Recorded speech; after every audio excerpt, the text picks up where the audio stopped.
His future plans are to attend OSU IT and graduate with an electrician and welding degree. Our next senior is Jake Sexton. Jake's parents are Phil and Michelle Sexton. Jake's future plans are to attend OU to play football. Our next senior is Gavin Smith. Gavin's parents are Jay and Sarah Smith. Gavin's future plans are to attend Oklahoma State and major in engineering. Our next senior is Elijah Talaferro. Elijah's parents are Diane and Corey Talaferro.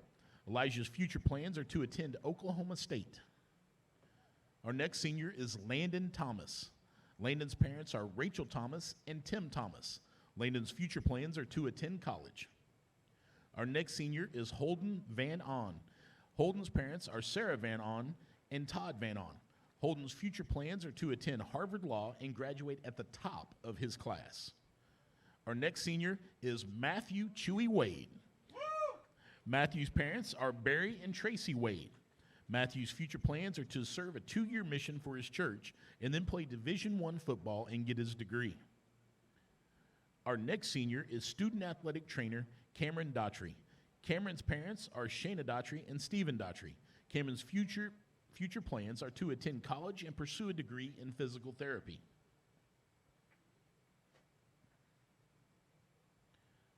Our next senior is student athletic trainer Addie Lindenau.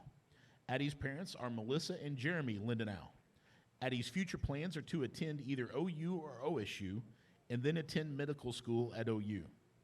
Our next senior is student athletic trainer Tegan Lindgren. Tegan's parents are Charlie and Edith Lindgren. Tegan's future plans are to attend OU and major in nursing. Our next senior is football manager Lexi Carter. Lexi's parents are Russ and Kristen Pickett. Lexi's future plans are to attend the University of Arkansas to major in business to become a medical sales rep. Our next senior is football manager Ella Woodward. Ella's parents are Haley and Luke Woodard. Ella's future plans are to attend OSU and then go to dental school. Now we will introduce the cheer seniors. Our first cheer senior is Leah Bowen. Leah's mom is Charlene Bowen. Leah's future plans are to become a pediatric dental hygienist. Our next cheer senior is Nina Bugg. Nina's parents are Kelly Hill and Chris Bugg. Nina's future plans are to attend college out of state with a major in pre-medicine. Our next cheer senior is Bryn Carpenter. Bryn's parents are Margot Carpenter and Brian Carpenter. Bryn's future plans are to attend the University of Arkansas and major in interior design. Our next cheer senior is Aubrey Irvin. Aubrey's parents are Susie Irvin and Greg Irvin. Aubrey's future plans are to attend the University of Oklahoma and major in nursing.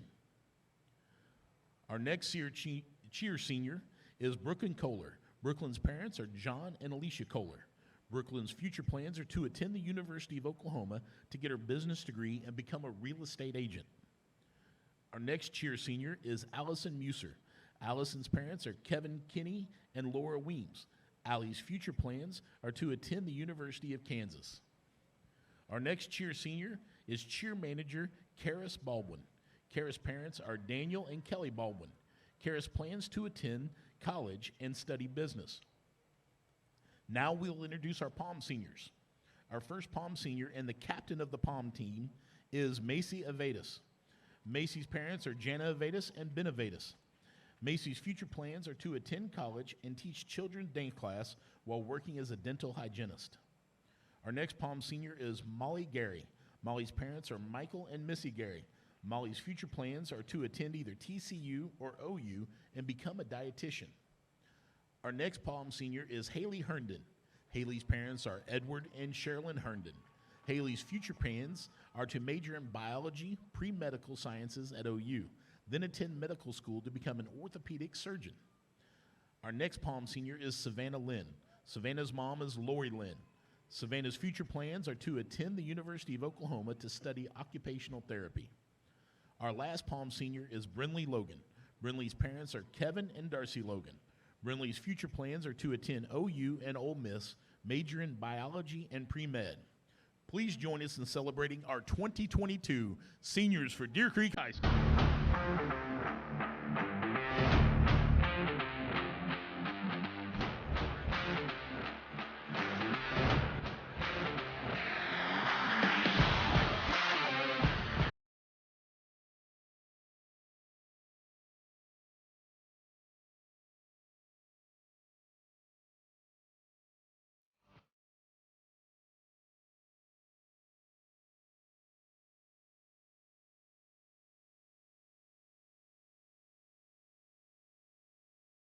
Welcome to your night here at Heflin Field on the campus of Deer Creek High School. Tonight, we got 23 seniors that are going to be playing their final home game of their football careers here at Deer Creek High School and the end of the 2021 home schedule.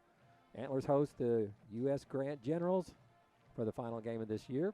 It's fall, the air's crisp, playoffs are just around the corner, and we're ready for some football. I'm joined today by Kian Hickey, who is a member of the Antler Vision broadcast team, and he's going to be doing the color commentary here. So, Kian, talk to us a little bit about what's going to happen tonight. Well, it sure is a great night for football. Its winds are blowing at a cool 5 miles per hour. Feels like 55 degrees outside, and that is perfect football weather. We're in fall now, and we're hosting the U.S. Grand Generals. They haven't been that great this year. Should be similar to our Northwest Classen game, but it'll be a fun night for football for sure.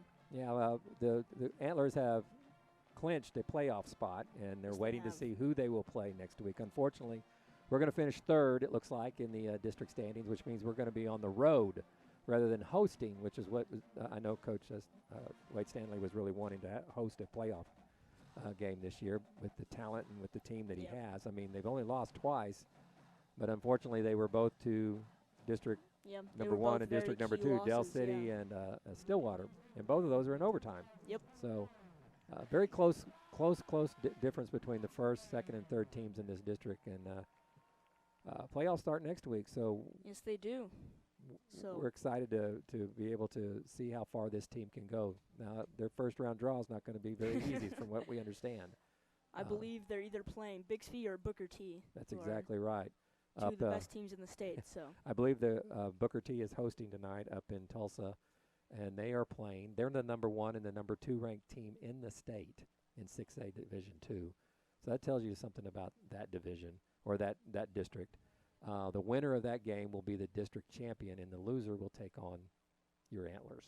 So here we go. I mean, what a great night. I mean, a lot of anticipation. A lot of seniors are going to be playing their last night. So it's going to be emotional for sure. Very emotional. Always is. More for the moms and the dads, right? Yeah. But hopefully what we see happen, there's 23 seniors on this squad. Hopefully we get to see all 23 guys. I'm sure we on will, the field. at least at some point. So I believe the captains are coming to the field for the coin toss, so we're going to take it down to the field, and we'll get started with kickoff here in just a few moments.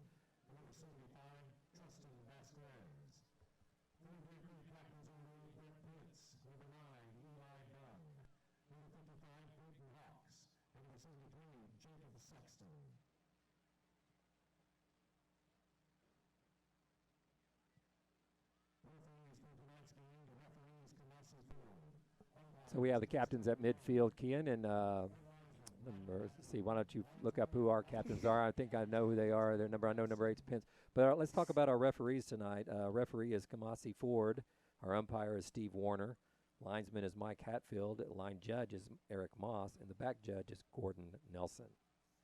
Alrighty, and as expected, they're all seniors down there. We got number 73, Jake Sexton, number 9, Eli Dunn, number 55, Peyton Hawks, and number 8, Brett Pence. Yeah, interesting stats about Brett. He has 2,000 all-purpose yards for the season. Really? Yeah, that's something that I saw in Max Preps today. He has about a little over 1,700 yards passing, and the rest he's gotten on the ground with his legs when he's been running. So great year for Mr. Pence. Obviously a great year for Jake Sexton, who is going to play, I believe, football for the University of Oklahoma. 6'6", 306. Yes, I believe he's a 4-star recruit up there, and he's fully committed to OU. Fully committed, ready to sign on the dotted line. I also want to recognize a couple of seniors that are working here at Antler Vision tonight to bring you this broadcast. Our executive producer tonight is Macy. Know her first name, Macy Holman. Macy Holman is our executive producer tonight, and just completely embarrassed her by not finding her last name. And then upstairs is Kohana Braswell. She is our director.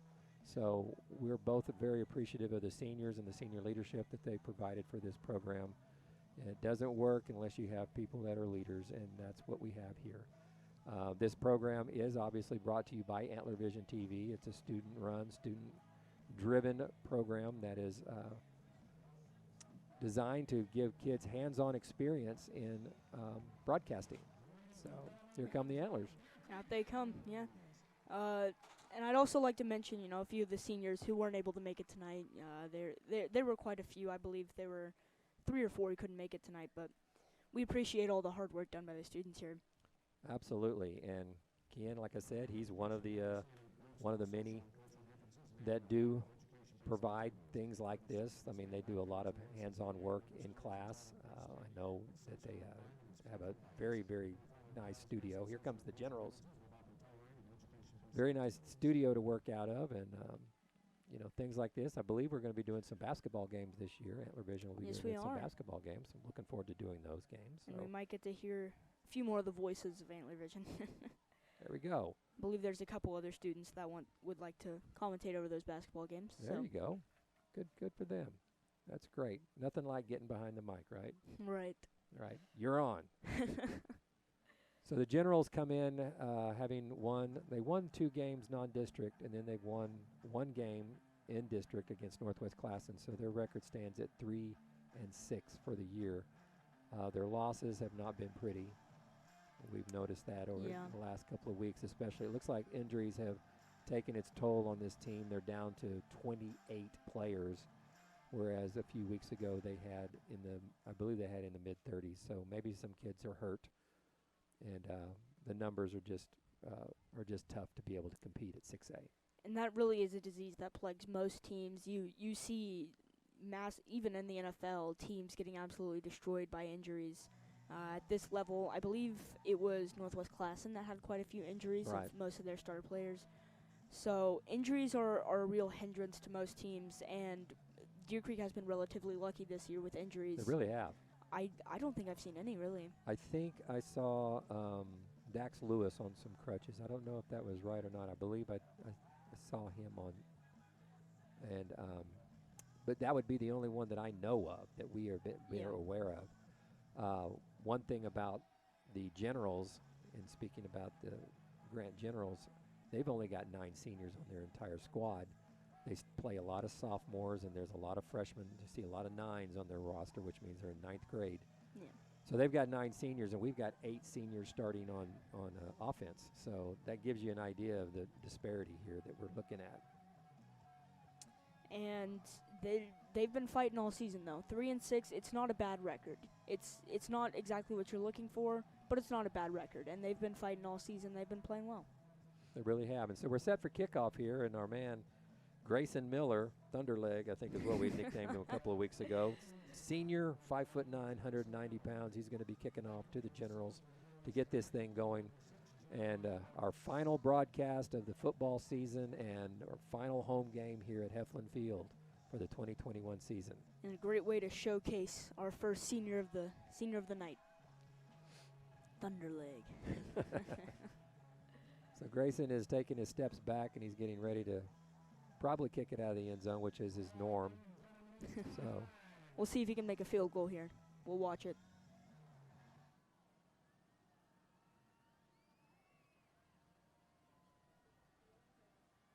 And here we go. Whistle's blown, and here we go.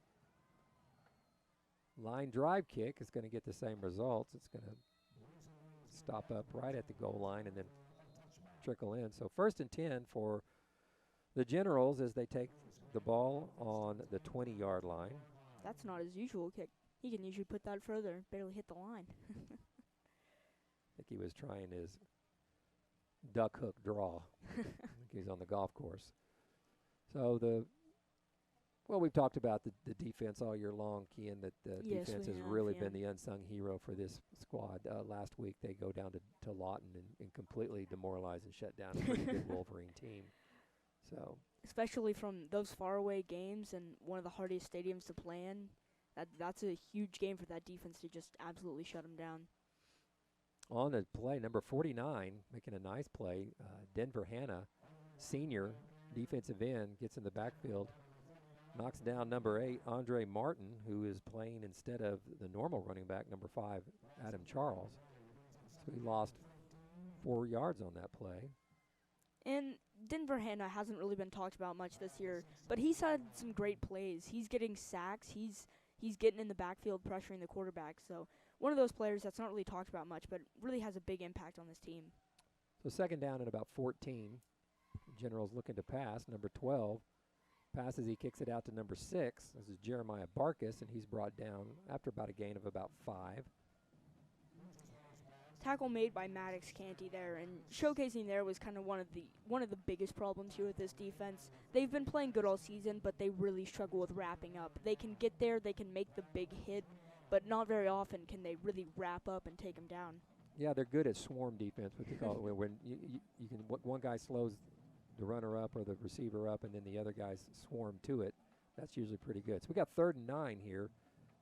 First possession of the game. We're just getting started here on senior night. Going deep, number 12, Lucius Welch throws it. That was almost intercepted there. Almost intercepted. By number 1, Javion Jones. Javion Jones, yep. So we get a 3 and out right off the bat. That's a good start for your Antlers. And Javion Jones, he's that senior playing both sides. He gets interceptions, he makes catches. He's a dynamic player, isn't he? Yes, he is. Number 17, Juan Martinez, is out for the punt. 4th and 9. It's a very interesting punt formation. I don't think I've seen this before. Kind of got 3 guys there. Snap gets back to Martinez, and he's a lefty. Kicks a nice punt down to number 16. That's Berkeley Dalton, who takes the ball down the field into general territory at about the 30, looks like the 35, 36-yard line. So it'll be 1st and 10 for the Antlers. And that's really good field position. Yeah, that's great field position to start a drive, you know. I like to say anything within the 30 on your side, but 30 on their side, that's excellent. That it is, sir. So it's 1st and 10 from the 36. We get to see senior Brett Pence at quarterback. We got junior Deontay Wilson at running back. Got 4 receivers. Several of them are seniors. Pence is going right to the attack, right down the middle. Tries to hit number 3, Michael Hawley, and is just a little bit out of his grasp. Falls incomplete. He was trying to get it to there pretty quick. He was throwing a dart right up the middle. Michael Hawley just couldn't get to it quite fast enough. Michael was wide open, though. If he catches it, he's walking into the end zone. So 2nd down and 10 for the Antlers. Ball on the 36-yard line. 10:24 left in the first quarter. Just getting started here at Heflin Field. Handoff goes to Deontay Wilson, who gets up the field about maybe 5 or 6 yards, maybe 7, gets down to the 30-yard line. And he was a miracle worker in our Del City game. He was making big plays at every opportunity he could, getting touchdowns left and right. Couldn't quite finish off the game, though. So that game ended in a loss in overtime. So we're on the 30-yard line, 3rd down and about 4. Handoff again to Wilson. He's got a lot of room on the left side. Lowers his shoulder, gets down to about the 20-yard line. 10-yard gain. He gets the 1st down there. Deontay Wilson is a fast player. He's able to cut through. He's able to make that quick strike, which is really, it's a key attribute in running backs. They're always seen as the fast guys. That's and true. He fits that perfectly. They fake to him this time, and Pence looks downfield, hits number 1, Javion Jones, on a little comeback route at about the 10-yard line. That might be close enough to a 1st down. Javion Jones, I think we'll always remember him for that one play against Stillwater, the 80-yard catch. The 80-yard catch, yep. He's behind that one man-to-man coverage, and he was gone. So we got 1st and goal on the 10-yard line. Touchdown Antlers. Touchdown Antler. Oh, nope, they're not going to give it to him. I think they marked him down at the 1. He was right there. Down to the 1-yard line. He knocked the pylon down. I don't know. So we're going to have 2nd and goal. Not sure if from I... the 1-yard line. They're sure running if I a little agree with bit that quicker. call I was there. looking down, looked up, all of a sudden the ball's in the air. Antlers are moving quick tonight. And off to Wilson, who gets in basically untouched for the touchdown. Antlers up 6-0. That play fooled me. I was pretty sure Penn still had that ball. Yeah, he wrote it out pretty good, didn't he? Very nice. But there's Deontay Wilson. Yeah. Another touchdown. Showing that quick strike ability. He has 6 touchdowns. I believe that's his 7th touchdown of the year. Of course, the extra point is good. Do we even need to ask? 7-0. We're going to take a quick break here, catch our breath, and get ready to start here on kickoff here. We'll be right back. The world. And because of you, 2021 is the best year ever. Mercy has helped moms deliver babies for nearly 200 years. To find out how to welcome your baby at Mercy, visit mercy.net/Oklahoma Baby.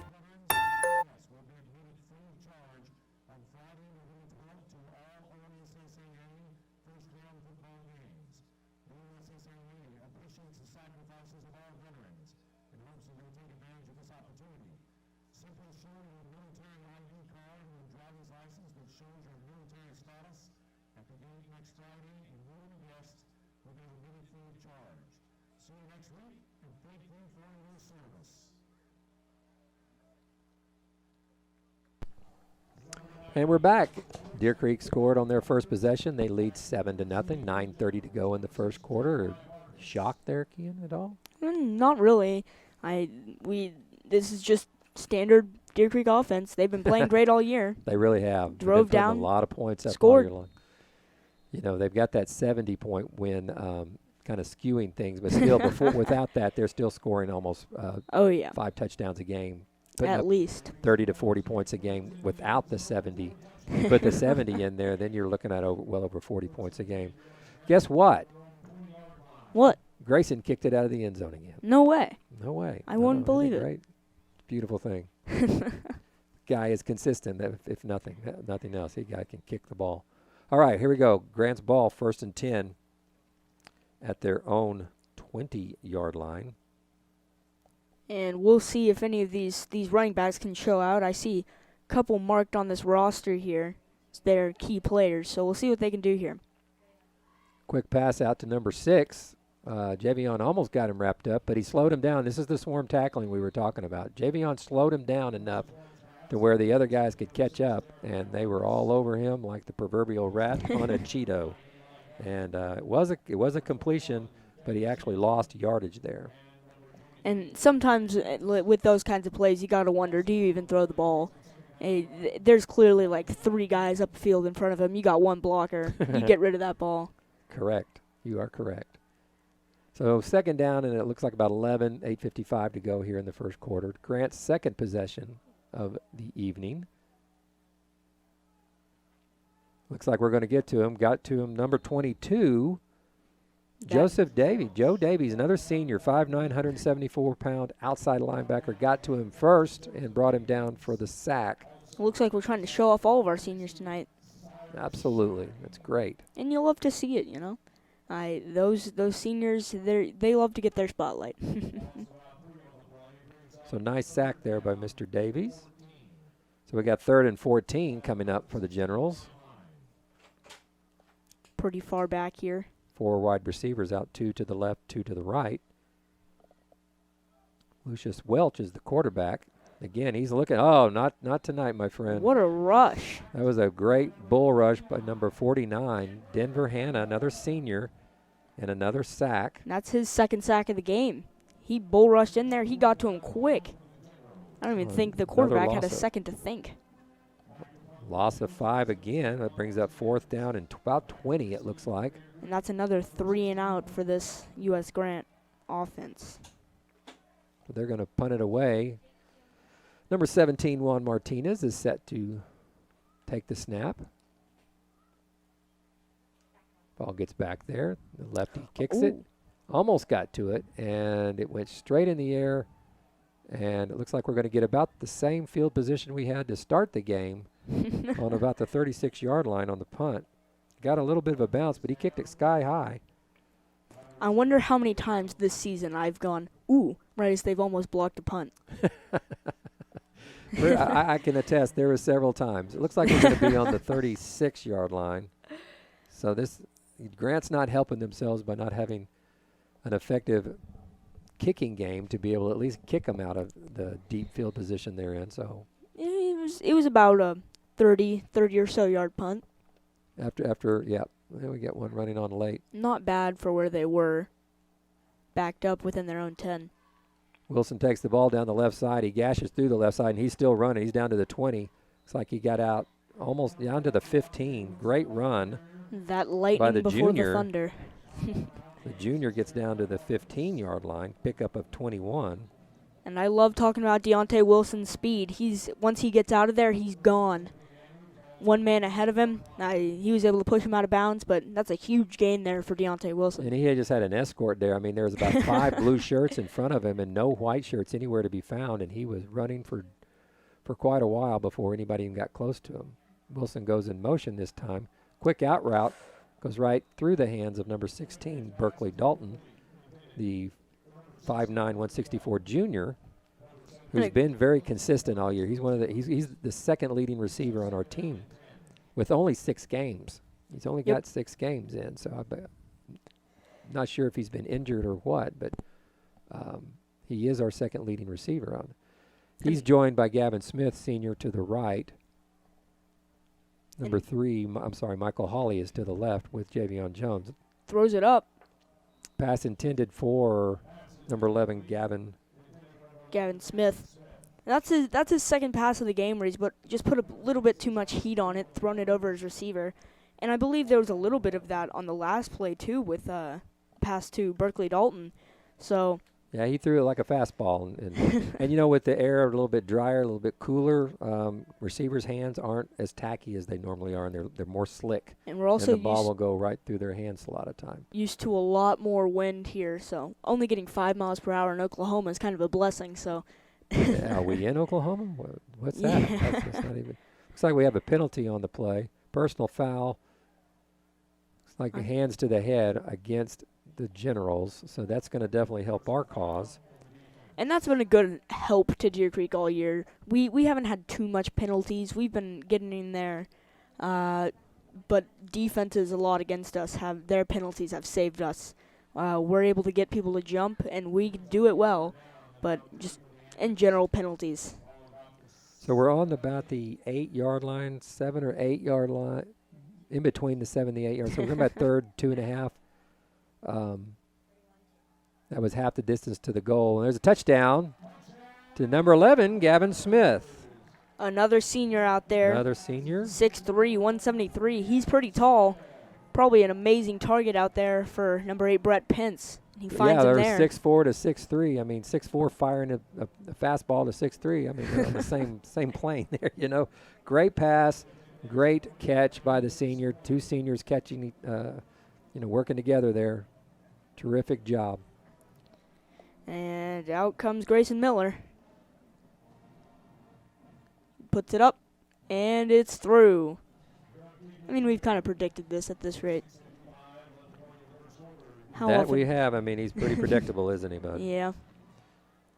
So with 6:55 left to go in the first quarter, we're getting a kind of like what we saw against Northwest Class, and we're seeing a lot of offense that scores quickly and struggling offense on the other side of the field. Defense getting those 3 and outs, and a lot of that helps. is due to sacks. I mean, we've had 3 sacks this game, I believe.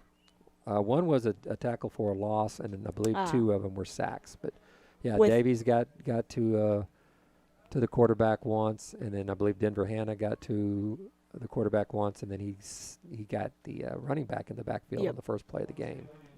And with only having 6 plays run, 3 of those being behind the line, 4 of those because of the pass that went behind the line. True. So they've had. That's not exactly what you're looking for. They've had an incomplete. They've had 1 positive play all night so far. And this will be their 3rd possession. So it's going to be a rough night if the Generals can't figure something out offensively to move the ball and keep their defense off the field. But out comes number 90, Grayson Miller, Thunderleg.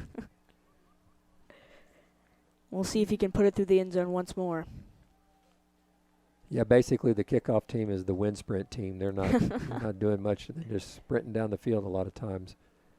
I wonder if they ever negotiate with him. Hey, just get a little bit short so we can do something. So we can go get it. Nope, it's going over the tee of the Antlers in the end zone, and it's another touchback. And I mean, some of them need a little conditioning, maybe. That's probably how they picked him out. All right, you need to run. You need to run. You were tardy to class? All right, you're on kickoff team. You got to run sprints. I'm just kidding. That's not how they do that. But still, it would be a pretty good form of running. That's right. Alrighty. So we got 1st and 10 from the 20-yard line, 6:55 to go in the first quarter. Lucius Welch hands the ball off to the running back, who is number 8 again, Andre Martin. Don't know where Adam Charles is, who's normally been the running back for the Generals this year, but he was brought down for another loss. Lost about 3 yards. When you're losing yards on 6 of your 7 plays, that's just not good. Not good. Not good. 2nd down, and it looks like, 13 or 14 yards. And this Deer Creek defense is probably ecstatic. They're loving it. Yeah, the seniors are playing with a lot of passion out there. You can tell they're trying to get to the quarterback. And there's a nice play to number 3 on the swing pass. He's going to get back to the original line of scrimmage, it looks like. A positive gain. Got another positive gain there. So that's their 2nd one. That'll bring up, though, unfortunately for the Generals, 3rd and 10 from the 20-yard line. We'll see if they can show up and show out here. Maybe get a 1st down. Welch was able to get the ball off a lot quicker that time into the swing pass, and so it gave number 3, Anthony Taylor, a little time to get some positive yards, although it was only 3 yards. And even getting the ball off quick doesn't work. We saw that one sack from Denver Hanna on the last drive. I didn't even get time to react. 3rd and 10. Again, Welch takes the ball. Gets nice pass. He connects with Adam Charles, and he's still gone. He being chased by number 12 and brought down by number 12, Teddy Amorosi, who caught him from behind. Nice little wheel route. And what to a Charles. Beautiful pass there by Good Lucius touch on Welch. it. Gets all the way down to the 28-yard line. He spotted that perfectly in his arms. He knew exactly where he was going, and he executed. Yeah, 42-yard gain on that play. So 1st and 10 for the Generals. Their first down of the game, and a big one at that. Yeah, that was a nice little swing wheel route where instead of just catching it in the flat, he turns upfield. There's Adam Charles right there. He gets the ball for the first time, and he managed to move up to about the 27-yard line. Good run there. Get a positive gain here. Get your team moving. See, he's a load. He is 5'7" and 205 pounds. So he's built stocky, and he's probably hard to bring down. So you saw he got a little positive yards there for the Generals, bringing up 2nd and 9 on the 27-yard line. The rumble part of the tumble makes the ground shake. Welch takes the pass. Again, he's under pressure, and he's going to be brought down this time by number 48. That's Maddox Canty, the junior, 5'10", 181. Gets our 3rd sack of the night. And that's looking to be the story of the night for Lucius Welch, under pressure. He's going to have to find a way to get around, move out of the way of those oncoming defenders, make a play. So 3rd and 14, the ball's placed on the 32-yard line. And this Deer Creek defense looking to hold them here. Yeah, we'll see the Third and guys a up little front bit. with their ears pinned back and coming. Here they come. Rushing the quarterback hard, and we got him again. Number 6 on the tackle, Eli Talaferro, senior, 6'1", 192 pounds. Came in from the outside and hemmed him in, and all the way back to, what is that, the 42-yard line, partner? Kind of got rid of that big play. They get the 42-yard gain and can't really capitalize off of it. But this time, Deer Creek won't have as good field position. Maybe put them a little further back. 4th and long. We'll just say it's 4th and well over 20, about 24 yards according to the scoreboard. And forever. And they're gonna go for it rather than punt, which is curious. Interesting. Welch throws into double coverage and knocked down wisely so that we can get the ball back up there on the 42-yard line. So I said a little bit worse field position for the Antlers, and technically I was right. But that's still pretty good field position. Yeah, you punt there. I mean, at least you get them pinned down a little bit further. So, but change of possession, The Antlers are going to take over 1st and 10 on their own 42-yard line. Their first time all evening that they've had to start in their own territory. But they haven't really minded either way. I mean, they've been moving the ball pretty effectively and efficiently on both possessions. Yeah. 2:48 to go here in the first quarter, 14-0 Antlers. And you're wondering if they're just going to keep giving it to Deontay Wilson, get rid of that clock. It's only the first quarter, but. Fake to Deontay again. This time Pence is rolling to his right, being pursued. Down the middle, wide open is Gavin Smith, who makes the catch. He gets down to the 30-yard line. And a good throw. He was looking through all his options. He couldn't find anyone. He looks down. He sees number 11, Gavin Smith, open. He's waving his arms. You see someone waving their arms. Are you going to throw it to him? 28-yard gain there, partner. I mean, actually 29-yard gain, gets down to the 31-yard line, it looks like. 1st and 10. And a good gain there for the Antlers as they're on the opposite side of the field once more. Yeah, big play there. Fake again to Wilson. Pence is looking. He's got all the time in the world. He's scanning the field. Now he's running to his right. Throws downfield. Wide open again is number 3, Michael Hawley, but that one sails over his head. Once Incomplete. again, showing off. He's showing off his arm strength for sure, but maybe at the wrong time. Well, I tell you, I mean, we've been spoiled all year here at home. He has been pinpoint accurate on all of his passing, hasn't he? Yeah. And he's, tonight he's missing just a little bit, throwing it just a little bit over their heads, or there's been a couple should have been caught, but just a tad unusual. we're not used to seeing so many incompletes. This guy Yeah. has been just amazing especially at home. So Maybe. 2nd down, 10. I'm sorry. Go ahead. Nah. Hand off to Wilson, who has again a huge amount of Oh room my over on the gosh. right side, and he navigates himself all the way down to about the 11-yard line. Pretty sure I just saw a Deer Creek helmet fly off. Wonder where that was. But yeah, amazing run there by number 4, Deontay Wilson. He gets that quick strike. He's able to get out. He speeds through, makes a couple moves, and now they're close to the 10-yard line. About the 11-yard line, 1st and 10. This Deer Creek offense, they've been good in the red zone this year. I think the only times they haven't been good is overtime when it really counts. Dalton checking out, and Dawson Clark, sophomore, 5'11", 159, coming into the game. Holly's moving over to the left side. They got trips to the left, single receiver to the right. 1st and 10 for the Antlers. This time Pence sprints out to his left. He's looking in the end zone. He's looking in the flat. Touchdown, Michael Hawley, senior.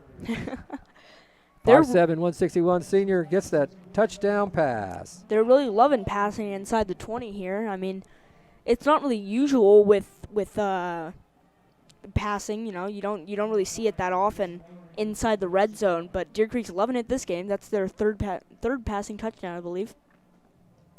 Let's see. No, they have that second one. They have had 2 in a row, and then they had a rushing touchdown on the first one. Wilson went in. And then there is Mr. Predictable again. So, wow. Mr. Predictable Thunderleg. This is stretching out more and more. 1:43 to go here in the first quarter. Your Antlers are dominating here on senior night, 21-0. We're going to be right back here in just a few moments.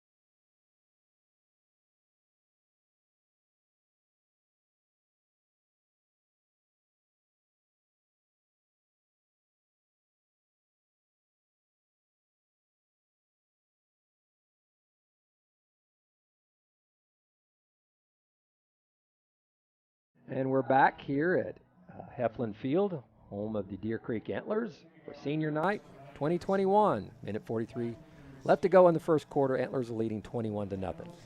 And out back to kick. Mr. into the end zone. See if he can boot another one. Maybe he'll let the kicking team get on this one. I believe against Northwest we actually saw his backup get to kick some. what was Adrian it? Arambula. Yeah, maybe we'll see him because I think Grayson might get tired leg syndrome here in just a little bit. Might already be. He booms another one, and number 6, Jeremiah Barkus, just kind of said, don't even bother, boys. Give him a chance, Grayson. Kind of like a home run, no doubter. The outfielders don't even move. But every single time. So here we go. Grant's going to take the ball for the, let's see, second, third, fourth time. Fourth time the Generals have had the football. In the first quarter, 1:43 left here. So we're about to move into the second quarter pretty soon. Starting on their own 20. First and 10. Welch continues to be the quarterback. He's joining the backfield, looks like, with number 8. Oh my Again, here comes the gosh. pressure from the front 5 that are really putting a lot of pressure. He's brought down by a host of blue shirts. This Deer Loss. Creek defense is not letting up on the front lines. They're pushing through, they're ripping and tearing, and they're getting to that quarterback. That's the 5th sack on the night for the Antlers. The defensive line is really playing great out there. How many Really- seniors are on that line, do you know? Let's see. We've got Mr. Hanna, Mr. Schilling, I believe, and then at the well, let's just go back to the play. Here we go. Welch again is sprinting out to his left, running for his life, I did see and a brought down flag again this by time. Denver Hanna. I believe I did see a flag this time. Yep, on the Gonna be left side of holding, your I screen believe. here. But Hanna just got his 3rd tackle for a loss tonight. 2 sacks. Down by that 15-yard line. So we're going to have a hold. Yeah. So that will decline it looks like, and take the down. And I believe that's only the second penalty of this game, so pretty fair. Pretty clean Pretty game so far. clean first quarter. We'll see So- how that kind of spreads throughout the rest of the game. Looks like he's going to be down at the sacked at the 13th, so a 3-yard loss on the sack. Again, that was Denver Hanna again running him down. The senior's having quite a night with, I believe that's his third or tackle. fourth Yeah. tackle for a loss tonight. 3 sacks and a tackle for a loss. Welch again tries to get rid of it quick, and he does. He finds number 11, but he is quickly surrounded by about 5 blue shirts. Number 11, who's not even Oh. on the roster, is brought down. Number 23, Braden Beers, popped up out of the pile with the ball. Did they have it? Or are they going to give it to U.S. Grant? I Looks believe like they're going to punt, yeah. So I he believe the loses- defense is still went in the down field, to so. about the 8-yard line. Might have been a fumble there, but I think he was down before the ball popped out. So that he clocks. lost 5 yards on that pass completion. So 4th and forever, and we're going to have a punt. I believe they're just going to let the clock tick down here as it hits 5 seconds left. That will bring an end to the first period here at Heflin Field, where the Antlers on senior night are showing who's the boss, and easily cruising to a 21-point lead after the first quarter. We're going to take a timeout. And Hello, sweet babies. Welcome to your new home. You have changed our life, and you may even change the world. And because of you, 2021 is the best year ever. Mercy has helped moms deliver babies for nearly 200 years. To find out how to welcome your baby at Mercy, visit mercy.net/Oklahoma Baby. As life's too short to wait. To learn more, visit mercy.net/Oklahoma Knee Guide.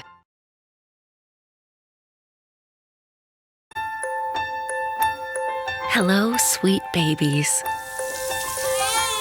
Welcome to your new home. You have changed our life, and you may even change the world. And because of you, 2021 is the best year ever. Mercy has helped moms deliver babies for nearly 200 years. To find out how to welcome your baby at Mercy, visit mercy.net/Oklahoma Baby.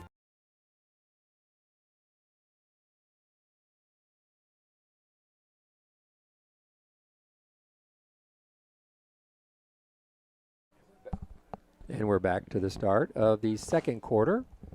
Deer Creek leading 21-0. U.S. Grant set to punt on 4th and 22, it looks like. Inside. Juan Martinez has had to kick out of his end zone a few times tonight I already. believe this is the second time out of his end zone, but quite a few times, we'll say. I wonder if the blue shirts are going to come after him here, see if they can get a We'll quick see if- strike from the defense. We'll see if we can get a classic key and gasp as Snap they. back. And this time Martinez hits a nice little line drive, gets out to about the 40-yard line. Nice kick. He's getting better as the game If progresses. he takes a step, if he takes a step there, he's going to get it blocked. So looks like they're going to mark it at the 39-yard line. It'll be 1st and 10 for the Antlers. Certainly on- not a bad punt from out of your end zone, Not bad at all. but still great field position for this Antlers offense. We'll see how quickly they can drive down the field here and score. Way they've been working so far, it hasn't been too much of a challenge. I mean, they've Nope. had a couple of incompletions, but really anytime Deontay has taken the ball, he's gained 10, 15 yards. So we could literally run as much as we want. Maybe get that clock out. But this is senior night, and I know Pence is probably trying to have a memorable night here. Oh, definitely. Again, he finds Berkeley Dalton right across the middle, who's still on his feet, dancing and spinning. He gets the first down. He gets down to about the 27-yard line. Nice play by the junior. And, you know, most of the wide receivers are seniors. Brett Pence is a senior. If you're Deontay Wilson, sure, you're going to want to get the ball, but you're a junior. You'll get your highlight next year. So they're going to draw number 64 off sides here. And Berkeley coming back next year will be a big addition to this receiver definitely, core. yeah. You know, he has been so consistent this year. So we're going to have a penalty here. As it was, I believe, off sides against that defense. But, yeah, they're definitely going to be wanting to pass the ball a lot. Get it to their seniors. Let them have a night to remember. Exactly. Because your senior night's coming up next year, and that's what you'll want. Yeah. Quick pass out into the flat again to Berkeley, who Oh. pitches it back to big number 73. Also played Jake Sexton, gets his first touch of the football of the year. It's a little hook and ladder play, that little hitch route by Dalton. He catches it and then flips it back to the big 306-pound right tackle as he catches it and rumbles down to about the 11-yard line. Pick Everyone up of gets 11. it on senior night. Everyone Everybody. gets it. Amen. Great What a- play. First what a and fun 10. play. Reminds was me a of Tom Brady versus the Eagles, where they would pass it to Tom Brady. That was such a wild night. Nice pass up in the end zone. Did Jevion get it? Nope. Gets just past, just over his fingertips. Pretty That's- good coverage there by number 7. Number 7, KJ Phillips for that Grants team. As now this Deer Creek offense, they're stuck there at about the 12-yard line. We'll see how they can execute here. Yeah, we got 2nd and 10. 11:16 to go until halftime. Deer Creek again threatening to score. This time Pence rolls to his left. Ooh. Did he catch it? He did They're catch it. signaling Great touchdown. catch. Gavin Smith, his second TD of the night. Number 11 made a terrific catch. It looked like the corner on the play Yeah, I thought made he a dove play in front and of it. knocked it down, but then Smith comes up with the I got ball it. in his hands saying, I got it for the touchdown. Great play, great kid, first of all. And a beautiful pass there by Brett Pence. I thought the corner had dove and blocked it, but Pence was able to thread the needle there. He gets it to his guy. The Grant secondary guys that were around saying the ball hit the carpet, but the referee comes over and was very, very sure of himself and said, that's a touchdown. So In this game, you gotta trust the refs. I mean, there'll be bad calls, but it's your guy. yeah, but the seniors are having their night. You know, Yeah. like it's Gavin's second touchdown catch. You know, Pence has thrown for 3. Michael Hawley's had 1. We've got Denver Hanna is having a heck of a night with the sacks. It's just been one of those good nights for the guys that class of 2022. But yeah, it's been a great night for all of those seniors. So You love to see them show up and show out. It's a great year for them. They've played their hearts out. It's good to see them have a great game here. So basically, every time the Antlers have touched the football, They've scored. We've got 4 touchdowns on the board. We've got 11 minutes to go in the first half. Unfortunately, this has been the script that the Generals have been following the last couple of weeks. They were pretty competitive at the very start of the year. They won. They beat Capitol Hill. They beat Western Heights. They lost to Southeast, and then district play started, and they've had a tough time in district. I mean, this district is very tough. It's top-heavy. We've got 5 or 6 teams that are competing for playoff spots, and there's going to be a couple of good teams that are sitting at home. And especially with a team like U.S. Grant, I believe somewhere on Facebook or something along those lines, they are holding a donation to a food pantry, I believe, for U.S. Grant, because most of those players, they're having trouble practicing due to fatigue from lack of food and stuff like that. Little food bank. I know there's been some other high schools that have done that over the years. I know Putnam West did it for a while. So teams had a pantry set up for their kids so that that after practice they could have something to eat that was nutritious, and it's a great idea, and that's super that they're doing that to help these kids out. So it's tough for teams like U.S. Grant out there, but for them to get those wins, it really lifts their spirits. Well, and the thing, we've looked at this roster. They're young. If they can keep these kids interested in football and keep playing football, then there's a chance that maybe they can get up and be competitive. As Welch throws the ball in the flat to number 7, KJ Phillips, and it falls incomplete. And it looks like he was leading his receiver a bit too much there. He was trying to get it to him on the sideline. Well, the Not timing, quite. the timing was all off too. Yep. I mean, he was ready to throw right away, and 7 didn't make a break until he's about been another needing second to throw later. right away. He's with won this defensive rush. with the rush that we've been having. Welch is like, let me get rid of this thing. Okay, here we go. 2nd down 10. Ball still on the 20-yard line. Welch drops back again. He's looking. He's under pressure.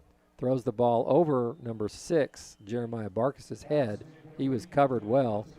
Not a lot of room if he had caught it, but it falls incomplete. And what sucks about those quick strike passes is they're all kind of short, so you can bring your linebackers up, you can bring your corners up, and you're under pressure. You're trying to get the ball off, likely for an interception with all those people up there, right there. Yeah, he hasn't. He's thrown one He yet. hasn't thrown. I mean, what I mean by that, he hadn't thrown into coverage yet. Yeah. He's been pretty smart with the football. So. But smart with the football gets you sacked, as we've seen a few that's what times we've this seen. game. 5 times so far. Okay, nice little pass across the middle. Hits Barkis at looks like they're going to call him 30-yard down. line. He caught the ball. They're going to call him down. Looks like he is right at the 30-yard line. Nice pass. I like the way Welch looked off the defense and then came back to his secondary receiver crossing the middle. Like I said, the middle, it's a dangerous place, but if you can execute on it, it can lead to some big plays, as they're going to give the Generals a first down here. So 1st and 10, only their 2nd of the evening. Ball at the 30-yard line. 10:37 to go till halftime. It's the Generals' 5th possession. Welch looks again, steps up into the pocket. Oh! Ball's out. Ball is out. Oh! Picked up by number 5, Adam Charles, who advances the ball to at least the 40 before he's wrangled down. He's 205 pounds, and he is a load. And I do believe there was a flag We on the do field have a flag there. on the field. Good play there by number 5, Adam Charles. I mean, he was able to pick up off of his quarterback's fumble, and he was able to recover pretty well. That's what we have here. Looks like we got Holding on the holding offense. on. A killer. Never want to see that. Sometimes, though, that offensive line, they'll get desperate. They'll grab onto anything they can. to Well, keep their guy especially if from your getting quarterback's hit. getting running for his life back there. And most of the line is Pretty young guys. very young.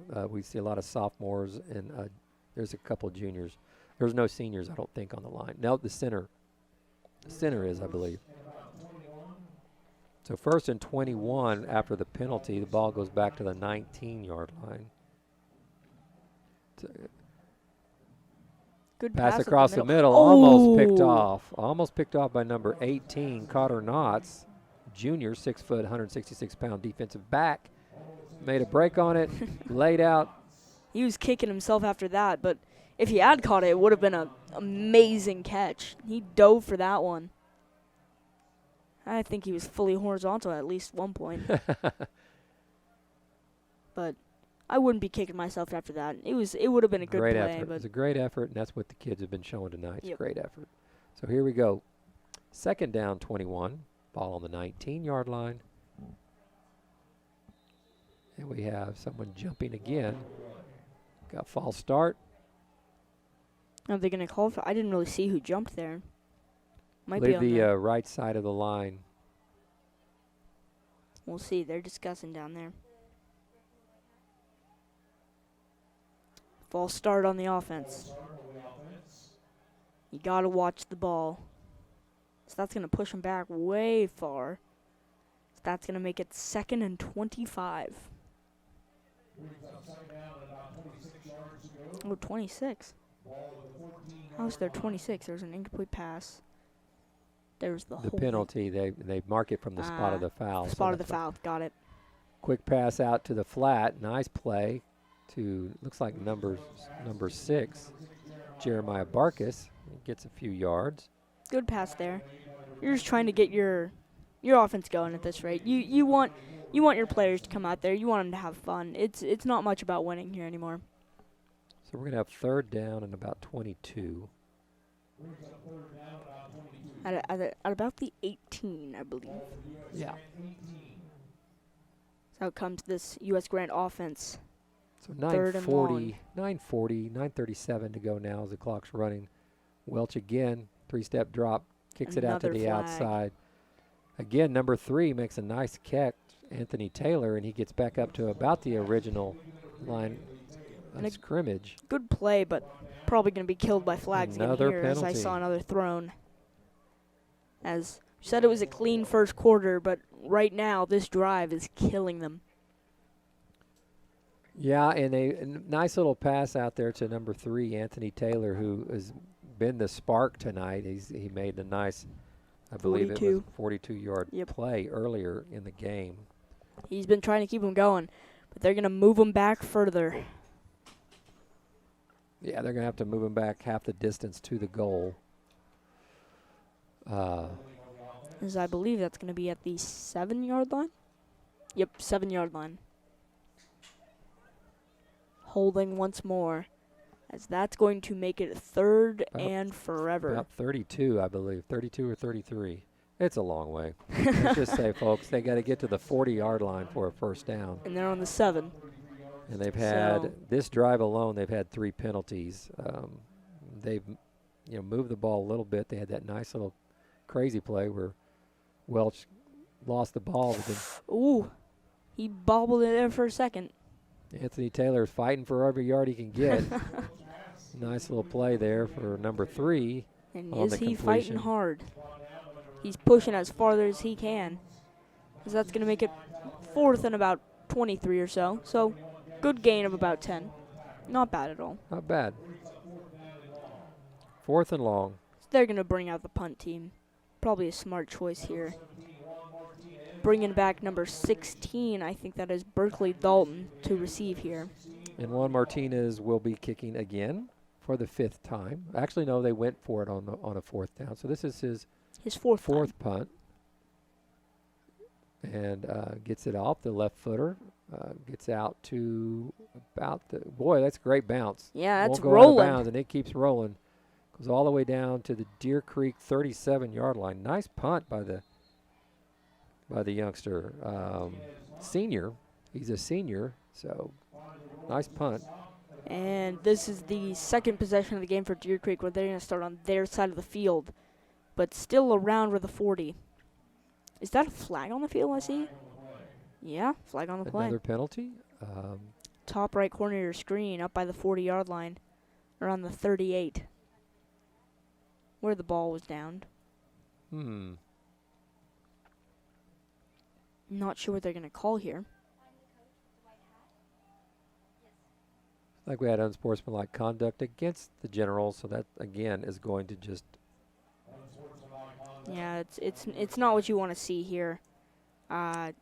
It's an emotional game. Football is a very emotional game, but you got to find a way to keep your emotions in check. Yeah. So they're going to end up starting on the General side after all. So I take back what I said. Well, thanks to the penalty, Deer Creek is going to get to start in really good field position again. 1st and 10 on the 46-yard line. 8:25 to go in the first quarter. 28-0. Senior night, Antlers are looking good. Yep. And you want to see it for those boys. So they're going to call an official timeout. I believe the head coach wants an explanation more than what he's getting, and he's entitled to that. So yeah. The White Hat's doing a good job. That's Kamasai Ford is going to go over there and just say, this is what happened, and this is what we saw, and so this is why we threw the flag, and he's not going to be happy either way. Because this is the what? On that drive alone, there was 4 penalties. 4 penalties. And it's awful hard to stay somewhat competitive. Yeah. Without the penalties. But with the penalties, it's killer.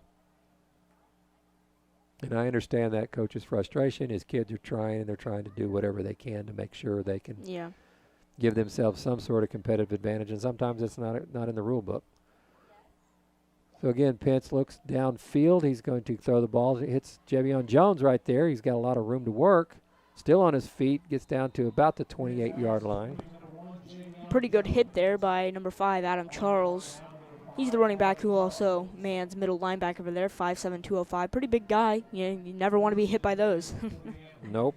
Nice 18-yard gain there. Good gain there by number 1, Javion Jones. He's able to get downfield. So now they're bringing out trips to the left. 1st and 10. Pence again's looking. He's got all day. There's another flag. Going deep, wide open is, I believe that's Gavin Smith for the touchdown. But I think this is going to come back. Unfortunately, that would have been his 3rd touchdown. Yep, they're calling holding. Holding. Oh, it's unfortunate. So a good pass there by Pence. Good catch by Gavin. Yeah, Flags.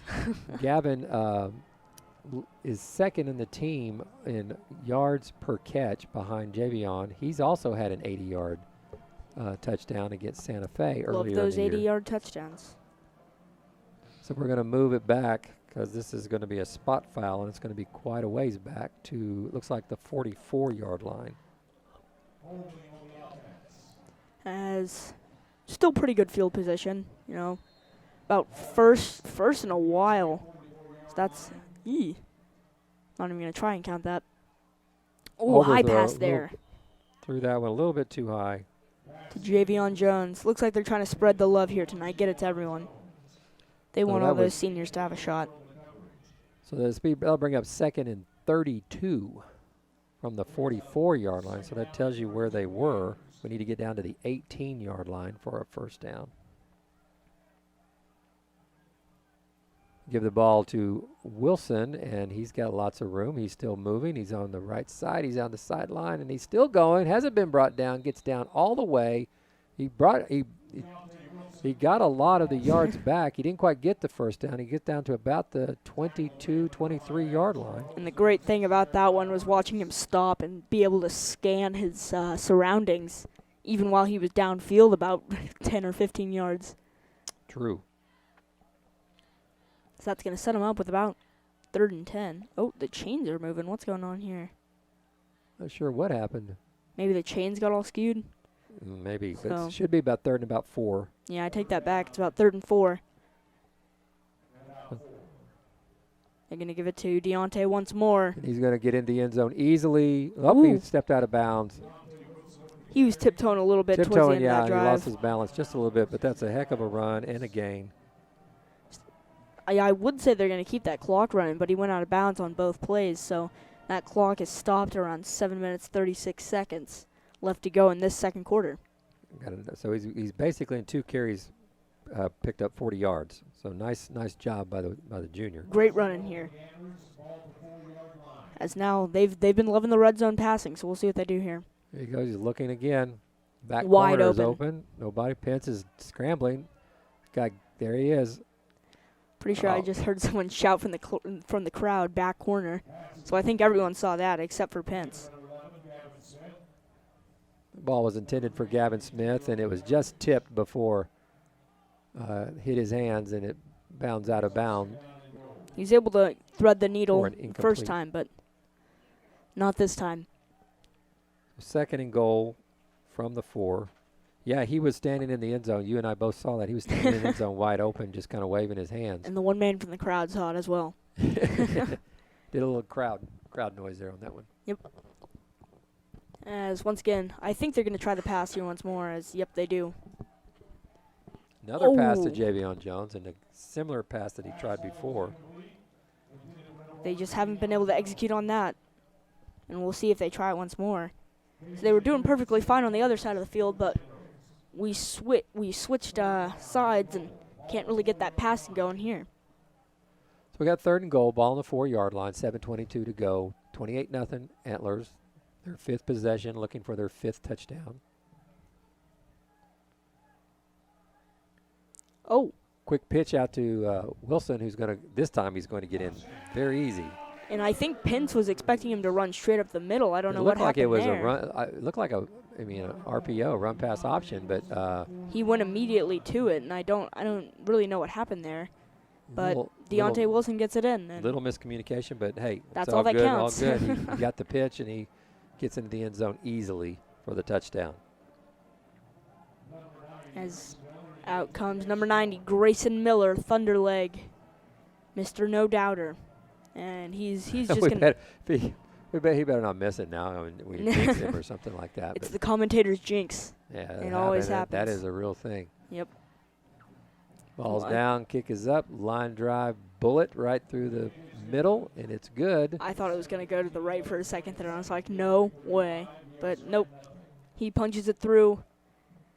And he's going to have to run right back out there for kickoff as everyone else with their sprints gets lined up. So we're going to take a real quick break here on Antler Vision, and we'll be right back for the kickoff in just a moment.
Back here in the second quarter here at Heflin Field, 7:15 to go before halftime, and Grayson Miller's getting ready to kick off for I believe the 6th time.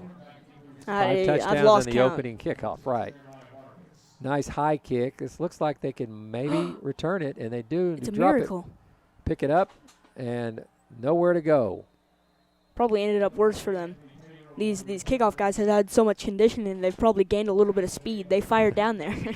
KJ Phillips fielded it and then bobbled it, fumbled it, picked it up, and then tried to get something out of nothing. And the sprinters were there. The sprinters were there, and they were playing football, not running track. Thunderleg and his sprinters. So it looks like it's going to be 1st and 10 for the Generals on the 8-yard line. And that's just not great, especially with this Deer Creek defensive line. They've been pushing you back. And if you're already back, it's not great. Yeah, they have not started anywhere near good field position. They did get into Deer Creek territory one time. They just got pushed right back. Got pushed right back.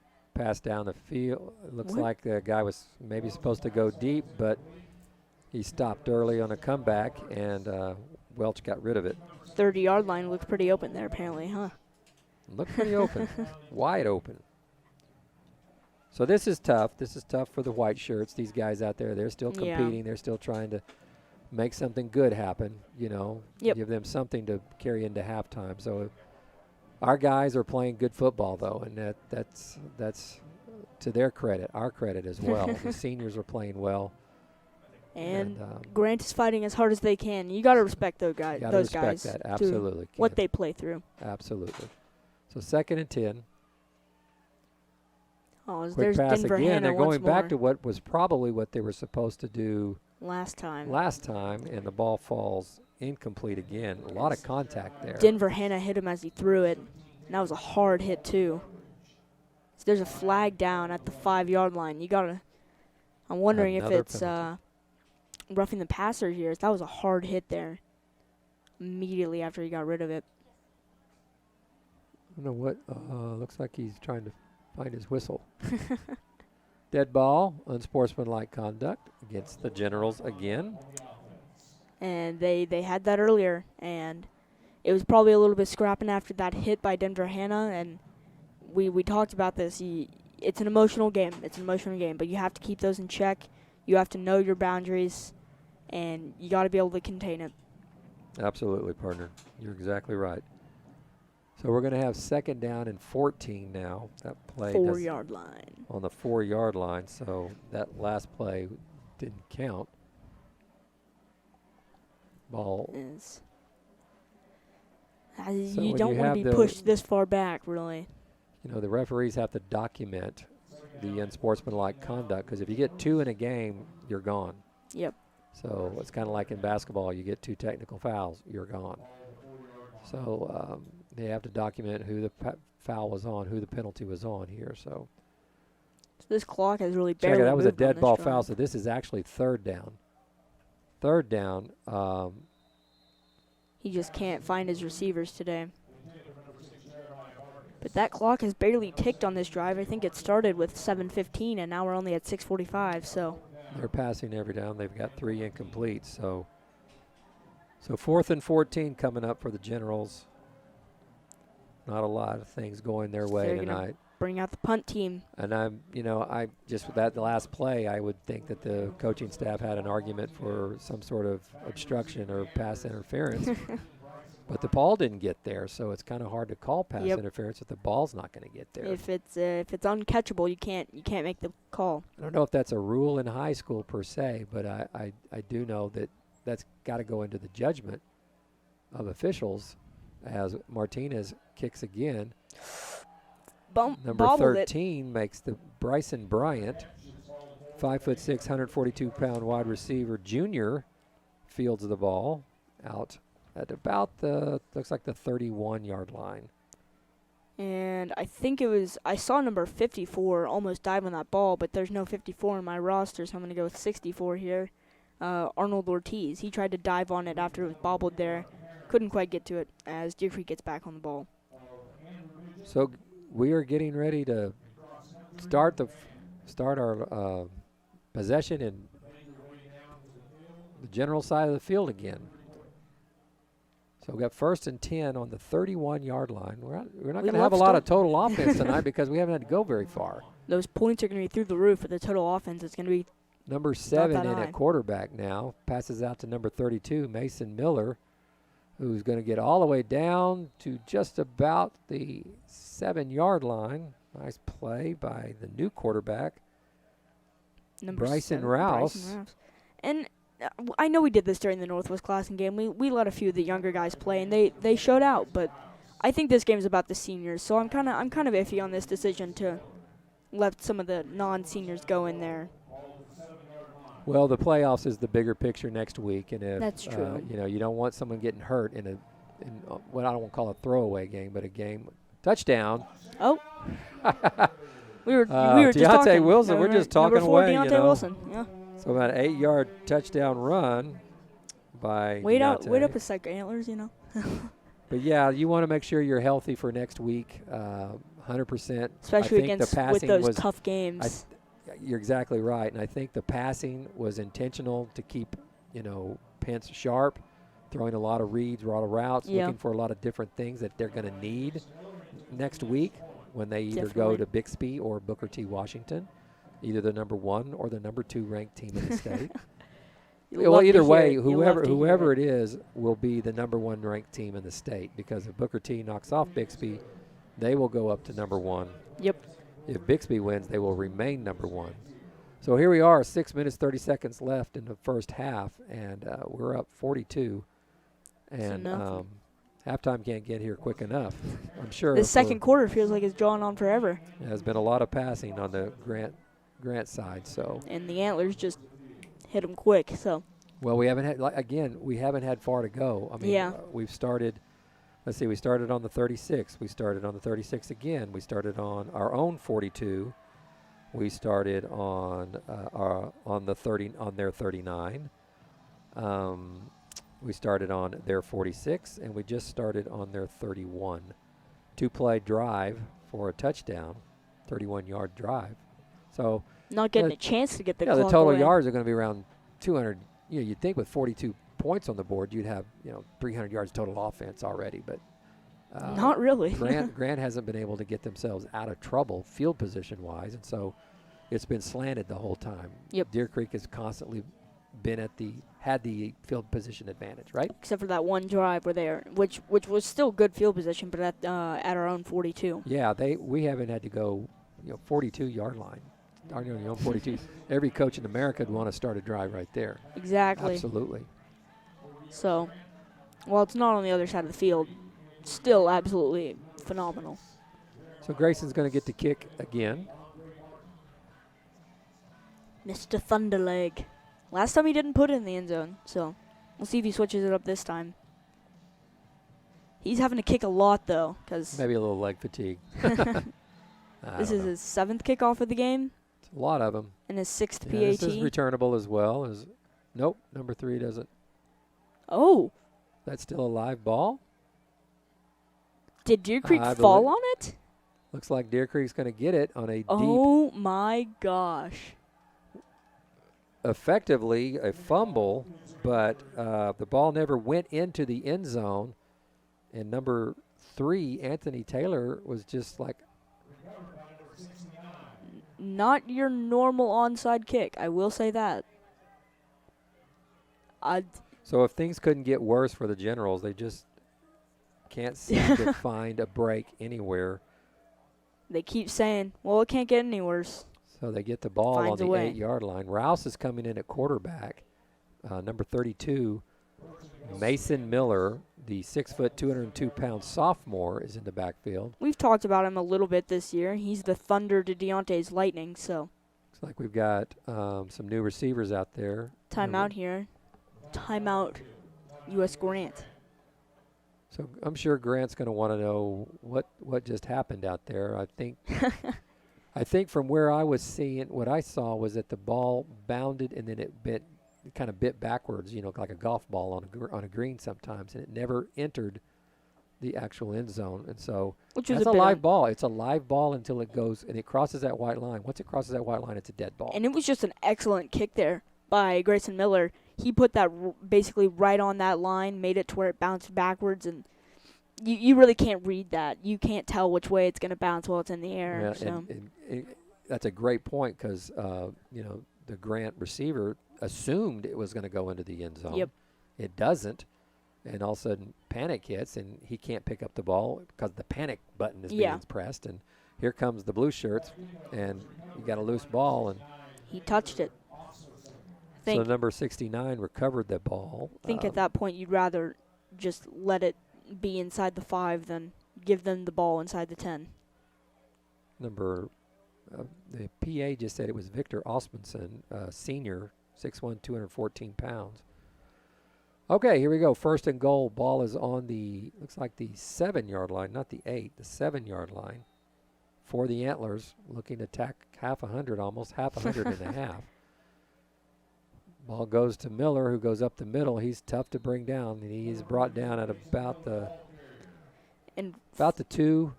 For a freshman, Mason Miller is an outstanding running back. He can push his way forward. He gets what he wants. I believe he's a sophomore. Did I say senior? Oh, I thought you said freshman, but I think I said sophomore. okay. Yeah, he is My a sophomore. intention was My to say bad. sophomore. Yes, he is a sophomore, and he's a load, and he's going to be. He and Wilson are going to be a tough 1-2 combination next year. So they're going to give it to him. Miller gets close again. So they're going to stop the clock with a flag on the field. They're not giving that clock any chance to move. Holding on the good guys. I feel like this second quarter has lasted my whole lifetime. It has lasted a while. It's been a very long. Still 5:56 to go in the second quarter. Ball goes back to the 12-yard line. Compared to this first quarter, yeah, it's taken it a bit. It's interesting that Rouse is at quarterback. I did not know he was. Yeah, I was expecting them to put in either number 10 Holden Siegel or number 12 Teddy Nice Amorosi. pass though, out in their out route to number 13, Bryson Bryant. Let him a bit too much there. Yeah, but his form and his Yep. fire was really Yep. nice. Just a little off the mark. So that's going to make it 3rd and goal. We'll see if they can score here. If not, that would be the first time they haven't this game. Yeah, I believe. I don't think there's Holden been a drive. Siegel has been the backup quarterback, Yeah, number he 10. has. This time Rouse has it, and he's Who going to has be the wrapped ball? up. He's going to be knocked down a loss of 1. So that, as you wonder, are they going to go for it on 4th here? Try and see if they can score, or nope. Nope, Looks here like they're comes bringing out the Grayson. kicking Grayson's team. going to bring out the leg again to see if he can't get a field goal here to I wonder add if to his. there's a way to jinx this man. Because we've talked about it. We keep saying, oh, he's so good. And usually you'd think we would have jinxed him by now. So I'm wondering if there's a way. There's no jinx on talent right here. This guy is just. So he's going to kick a 30-yard field goal here. He's going to try to get it between the uprights and see if we can't get another 3 points. Ball is down. Whoop. Looked like we jumped a little bit, but no penalty. And It it is is good. good. So that's going to make it 45-0. So not quite expected, Just but a hair under 5 minutes to go before halftime. We've got 45 points on the board and scoring every drive here on senior night at Heflin Field. We're going to take a quick break, and we'll be back for kickoff in just a few moments.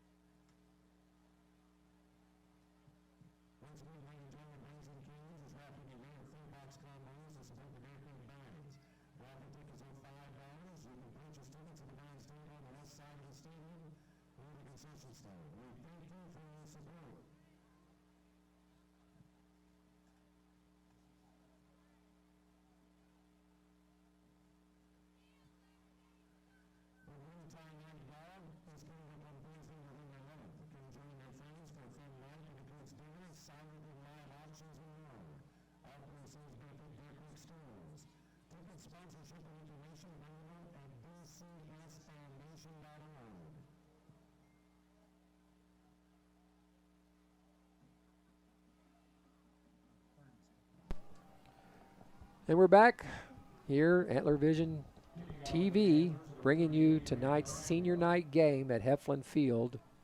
Your Deer Creek Antlers playing the U.S. Grant Generals in a very, very, very, very one-sided affair so far. 45-0 Antlers up. just about under 5 minutes to go. 4:58. I do feel like this second quarter has been going on for ages. So we got a new kicker. Oh, looks like they're bringing out number 30, Adrian Arambula. Arambula, the sophomore, 5'8", 170, 76. And kicker. he's been kicking pretty good for that JV team, so love to see him out here. It's great. Nice kick. It's going to get down to about the 5.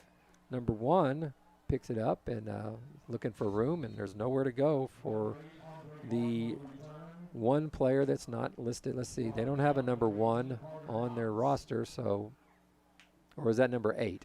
Perhaps that was number 8. Or number 7. There's a lot of numbers. Well, yeah, perhaps it was number. Well, whatever. They didn't get very far. They're at the 12-yard line. but you see U.S. Grant make mistakes, but they don't often repeat them. We have the muffed kick, and they don't do the same here. So they're able to hold on to it. They get it up to the 12. Not great field position, but better than last time for sure. Kind of goes with the story of the first half. Grant's backed up and just don't have the Johnnies and the Joes to move the football right now. A nice little run play. Gets up to about the 13-yard line. It's their first run they've had in quite a while. As it was a short run, but really their run game has been working really at all this game, so any run is good. Correct. So we got 2nd down and 9. It's back up to the...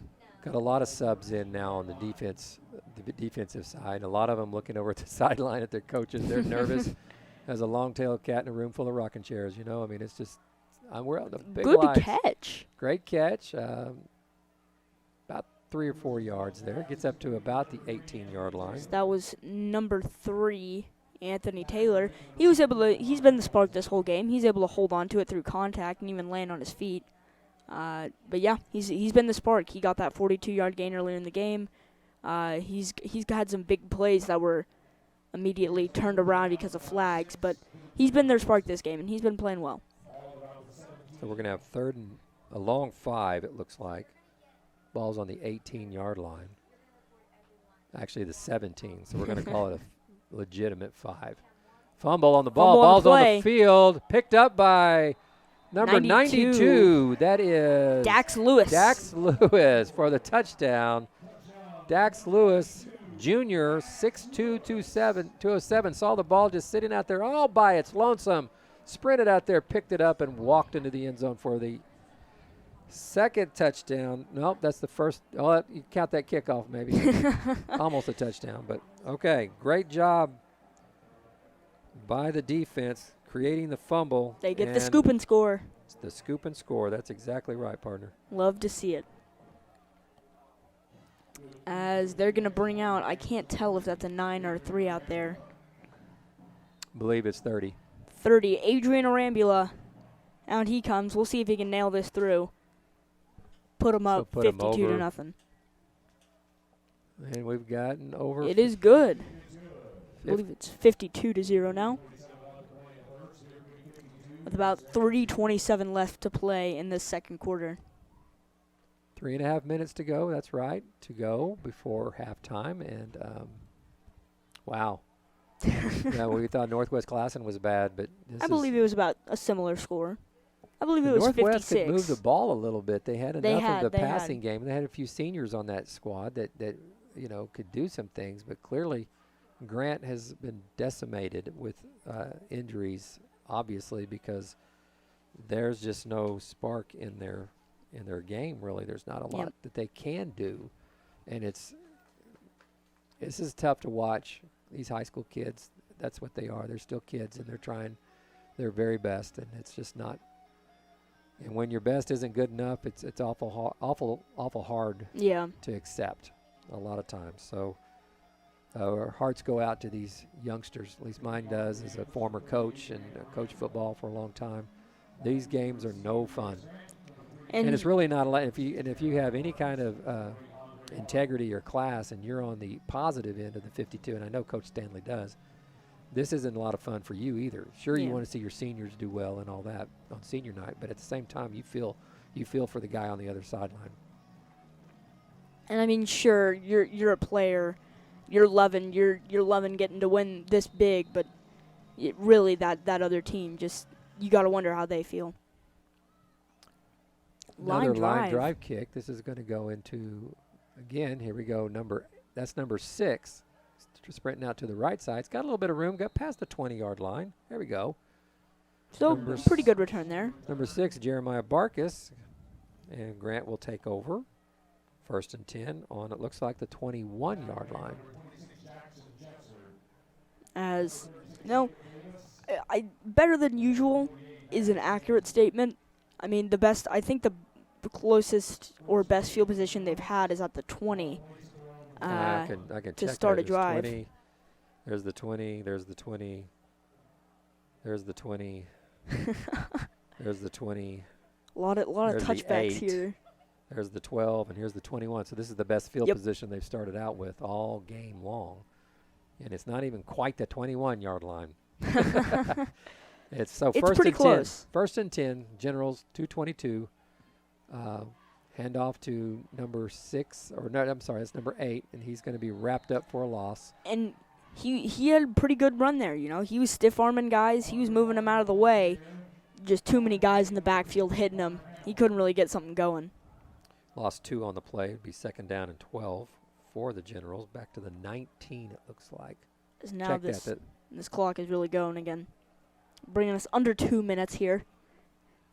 I believe we will probably run with a continuous clock in the second half. That's the gentleman's Most agreement definitely. when there's something like this Yeah. is going on, like what we did with Northwest Classic, which usually provides for a pretty quick second half. Because stopping the clock in situations like these, it's just unsportsmanlike. Real quick, though, an announcement. We are going to have more senior night activities at halftime. I know the Antler Vision kids are going to be recognized, so stay tuned for that at halftime as we see some more seniors honored here on senior night. Penalty on the play. False start on the offense. I think they were trying to get Deer Creek to jump there, but one of the guys twitched a little bit. Deer Creek did jump, but they counted it there on the offense. So that pushes them back a little bit. Yeah, they had 3 or 4 guys on the right side kind of twitch. So I don't think really that offensive line was prepared for it. As we're going to take below a minute here.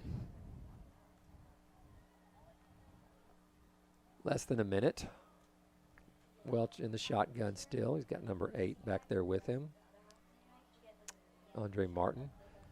And the sack party continues as Deer Creek brings down Welch again. So that was number 73, Jake Sexton. What? That must They're be giving it to him on the defense. That's not Jake Sexton. That is That's- not Jake that is a Sexton. No, that younger- is 100% that's a not Jake JV Sexton. 73. So I was a little bit confused by that one. back down to the 11 where it's going to be third. So wonder who that is. Well, I'm sorry, number 73, if your parents are watching, but good on you. So this is Again, the last Welch is- play before halftime. Nowhere Another to go, sack. and he's going to be sacked down to the 5-yard line. That's going to bring us to the half. Deer Creek up 52-0. What a half it's been. It's been just completely one-sided. You know, the better team is definitely playing the better game. And unfortunately for Grant, they just have not enough pop in their giddy-up to be able to get anywhere with their offense. So pretty one-sided half, needless to say. Stay tuned. We're going to set you up here in a second with some senior night activities. We'll be right back. Dreams. Whether your dream is a new home, a new business, or life well lived, realizing a dream is neither accidental nor static. We believe investing in dreams is more than a nice idea. We believe you deserve a financial partner who believes in you. Brought to you by Kirkpatrick Bank. Home loans, business banking, wealth management, member FDIC, equal housing lender. Visit us at kirkpatrickbank.com.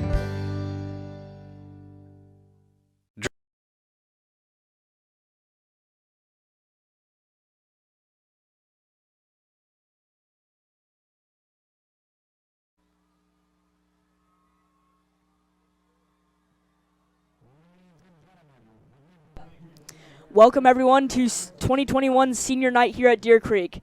We're proud of all of our seniors here, and they've made it through high school. Thank you all for joining us here, and have fun watching the seniors out there. First, we'll introduce our seniors from band, the Antler Pride. Our first band senior is Sean Ashlock. Sean's parents are Charlene and Josh Ashlock. Sean's future plans are to attend college for nursing, minor in music, and become a nurse and a part-time drum tech. Our next senior is Jance Brandon. Jan's parents are Brian and Jenny Brandon. Jan's future plans are to attend Oklahoma State University to major in pre-med biology and eventually go to med school. Our next senior is Austin Burrows. Austin's mom is April. Austin's future plans are to be a biology teacher while studying to be a genetics researcher and possibly be a color guard tech at a high school. Our next senior is Ian Butterfield. Ian's parents are Michael Butterfield and Stephanie Connor. Ian's future plans are to attend Oklahoma University to continue his basic education until he figures out what career to pursue. Our next senior is Meredith Cox. Meredith's parents are Farrah and Bradley Cox. Meredith's future plans are to attend college to get her master's in special education and minor in music. Our next senior is Rachel Cox. Rachel's dad is Chris Cox.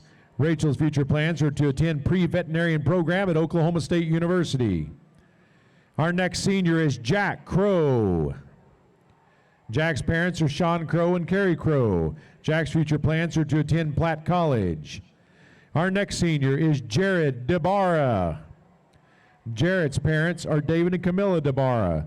Jared's future plans are to keep on keeping on. Our next senior is Megan Doyle. Megan's mom is Lori Rogers. Megan's future plans are to attend the University of Missouri and move on to medical school to become a cardiothoracic surgeon. Our next senior is Rachel Engel.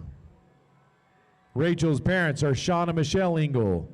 Rachel's future plans are to attend Oklahoma State University to pursue a career in hospitality administration and management. Our next senior is Kaylin Gates. Kaylin's parents are Karen and Aaron Gates. Kaylin's future plans are to work in real estate or at a bank. Our next senior is Jacob Gregory.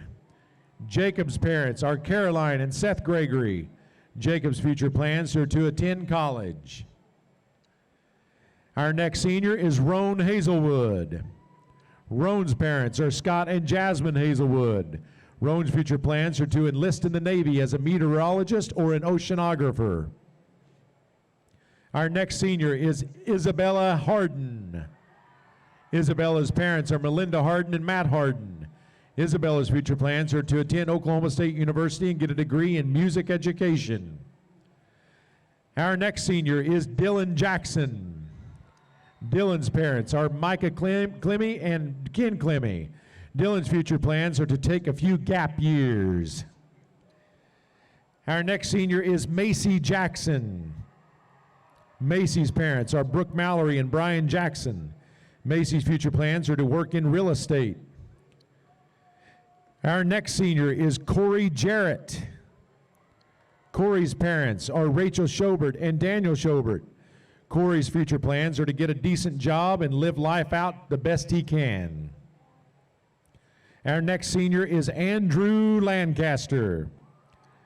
Andrew's parents are Glenn Bryant and Becky Bryant. Andrew's future plans are to attend Oklahoma State University to study computer science. Our next senior is Olivia Lounsbury. Olivia's parents are Amy and Tony Lounsbury. Her future plans are to major in microbiology and minoring in music at the University of Missouri in hopes to one day be a pediatrician. Our next senior is Layla Martinez. Layla's parents are Sherry and Raul Martinez. Layla's future plans are to do something that probably makes a lot of money.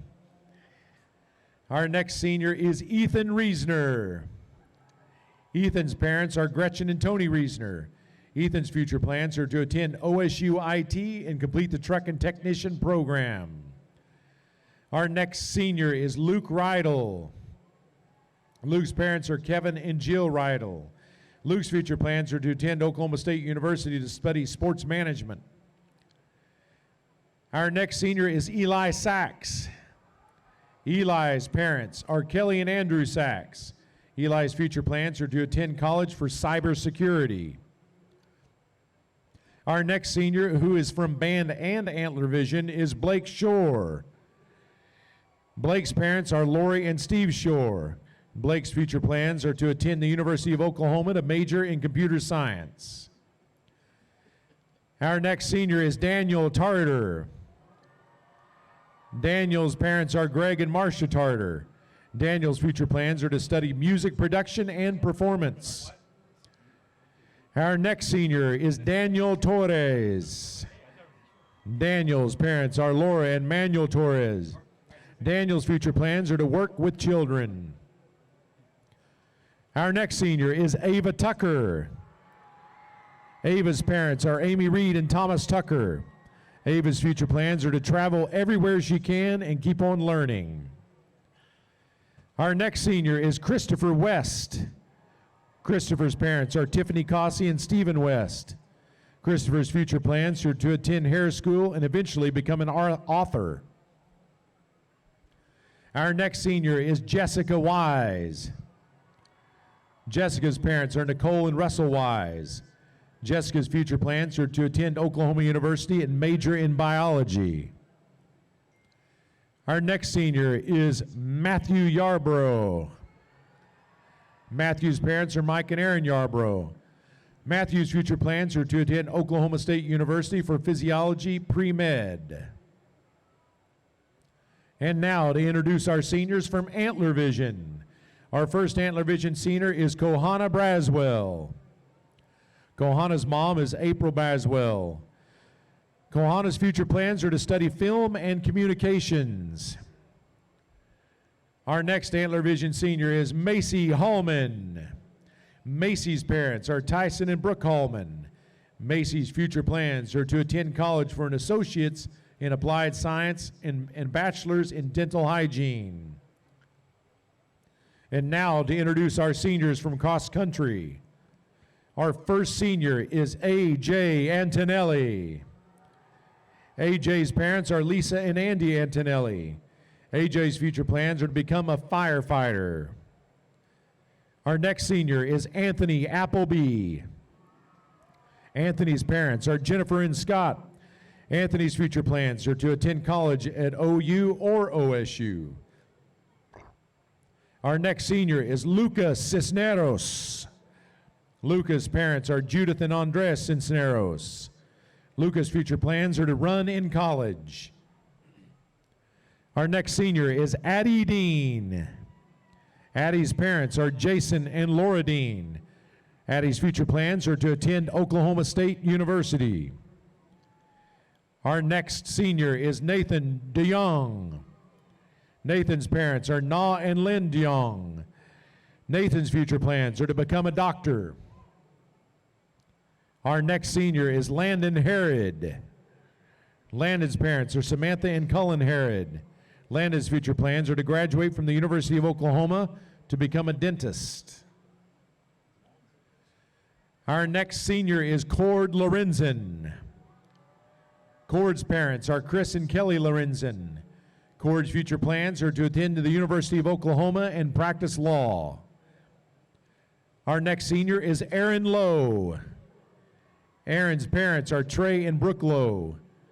Aaron's future plans are to attend college at Oklahoma State University. Our next senior is Grace Parises. Grace's parents are Brian and Stephanie Parises. Grace's future plans are to study biomedical engineering. Our next senior is Mira Phillips. Her parent is Terrell Slinky. Her future plans are to become a pathologist. Our next senior is Gavin Penix. Gavin's parents are Aaron and Stacy Penix. Gavin's future plans are to currently undecided. Our next senior is Julia Reed. Julia's parents are Lane and Kelly Reed. Julia's future plans are to attend college and study science. Our next senior is Fevin Tesfalase. Our next senior is CJ Warrington. CJ's mom is Courtney Warrington. CJ's future plans are to attend college for accounting. Our next senior is Caitlin Woody. Caitlin's parents are Brian and Amy Woody. Caitlin's future plans are to attend University of Central Oklahoma and study fashion marketing and one day be a CEO of her own company. Ladies and gentlemen, please join us in celebrating all of our 2022 seniors. To Heflin Field in Deer Creek High School and senior night on a cool, crisp night where people are bundled up in the stands and the football players are loving it because they're not sweating away 15 pounds of weight, because of the heat. Yep. But it has been a one-sided game, correct? It has been a very one-sided game.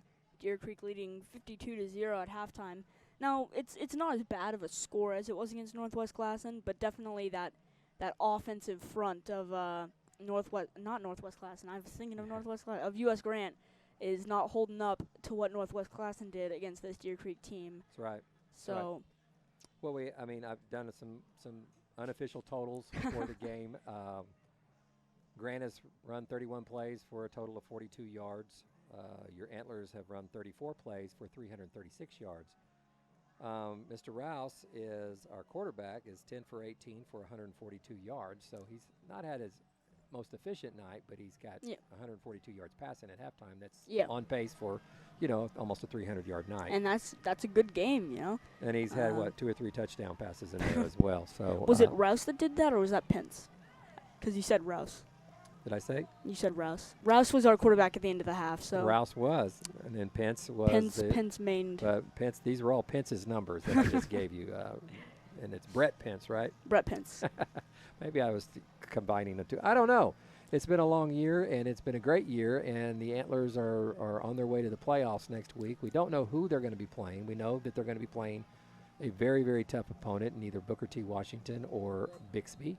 And the winner of that game that's playing tonight up in Tulsa, in the Tulsa area, will determine the district champion, and then the number 2 seed team will play us, and we will play them on the road. So it's going to be a tough matchup, but we always talk about momentum when we're here, and Deer Creek coming off an absolutely explosive win against this U.S. Grant team. And then, Bill, I don't mean to interrupt you, but also the Lawton game. Yeah. Think about last week, and then, exactly. bookend it with this one. So. And whoever we're playing is going to be the loser of their game, which means they just took a shot to their momentum. That's a great point. So the momentum would definitely be on our side.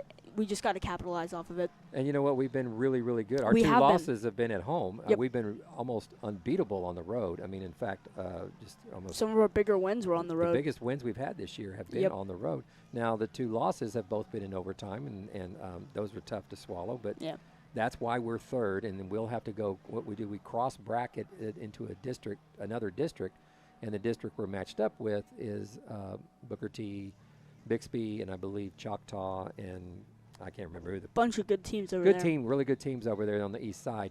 But we're going to match up with the number 2 seed on that side. And so whoever loses tonight in the Booker T. Bixby game will be the 2nd seed, and that's who we will play at their place next Friday night. So that's one thing. I mean, we're going to the playoffs. That's something that this team hasn't done in a while. 2015, I believe. That's right. And so these seniors, it means a lot to have gone through this program for the last 4 years and finally achieving a goal that they've been wanting for a long time. So that's extremely important. So we're going to get back here. We got about just less than a minute before we start here in the second half. And we're going to bring you everything play-by-play here in just a moment. We're going to take a quick break. When we come back, we'll have the third quarter kickoff. This is Antler Vision TV. We'll be right back.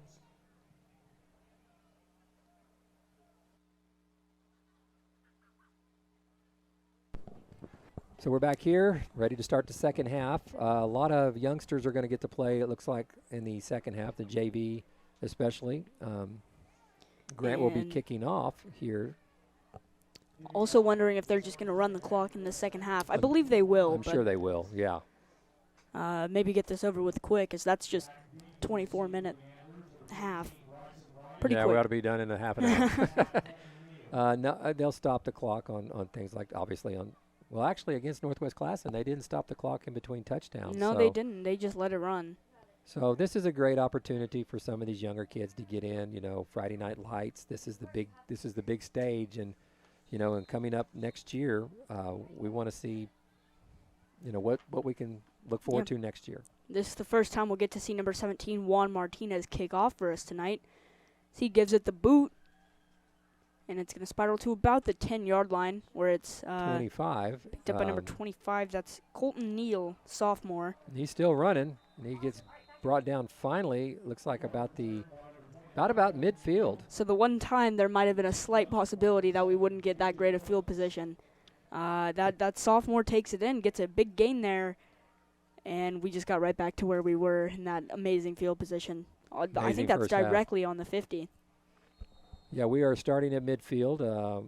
We looked at the first half statistics. Their worst field position starting out-wise was at the 42-yard line. Which certainly isn't bad. Which is not bad. We talked about that. So, yeah, we're gonna be scrambling to find who's up. Number 33 is in the backfield right now. That is Jalen Kirk, who is listed as the backup. But a couple flags down. Mason Miller has been getting a lot of the snaps. And it appears they are just running the clock, as after that flag, they're just going to keep it going. So we have a false start to start things out here in the second half. Not great, but these are younger guys. It's their opportunity to learn and grow off of their mistakes. So mistakes are able to be made here, but this you is a great this is a great teaching environment right here for the younger guys. I mean, they're playing on Friday night. They're playing against a varsity team. So, yeah, you're exactly right. This is good. Mistakes are going to happen. Let's learn from them. Rouse is still the quarterback, and he hands off to number 33, Kirk, who spins down and goes past midfield. Another flag comes rolling in. Solid gain there by Jalen there, as he's able to get about 7 yards before he's taken down, which certainly isn't bad for a rush. Let's see what this penalty is going to be. Looks like it's going to be holding from 45-yard line, which is going to back them up another 10. Him way far back. So it'll be about 1st and 25 from the 35-yard line. And this is the worst field position they've had all game. Well, I mean, the boys out there are a little nervous, and we had holding there. We've had a false start, so just need to calm down and play football. The game doesn't change. Ball's on the turf. Kirk comes up with it. Another loss. Going to push him back even more, as that's going to make it about 2nd and 30 here, I believe. It's going to lose 5 on that. Not exactly where you want to believe. Not exactly where you want to be, excuse me. Wonder if they'll go with the passing game here with number 7, Bryson Rouse, under center.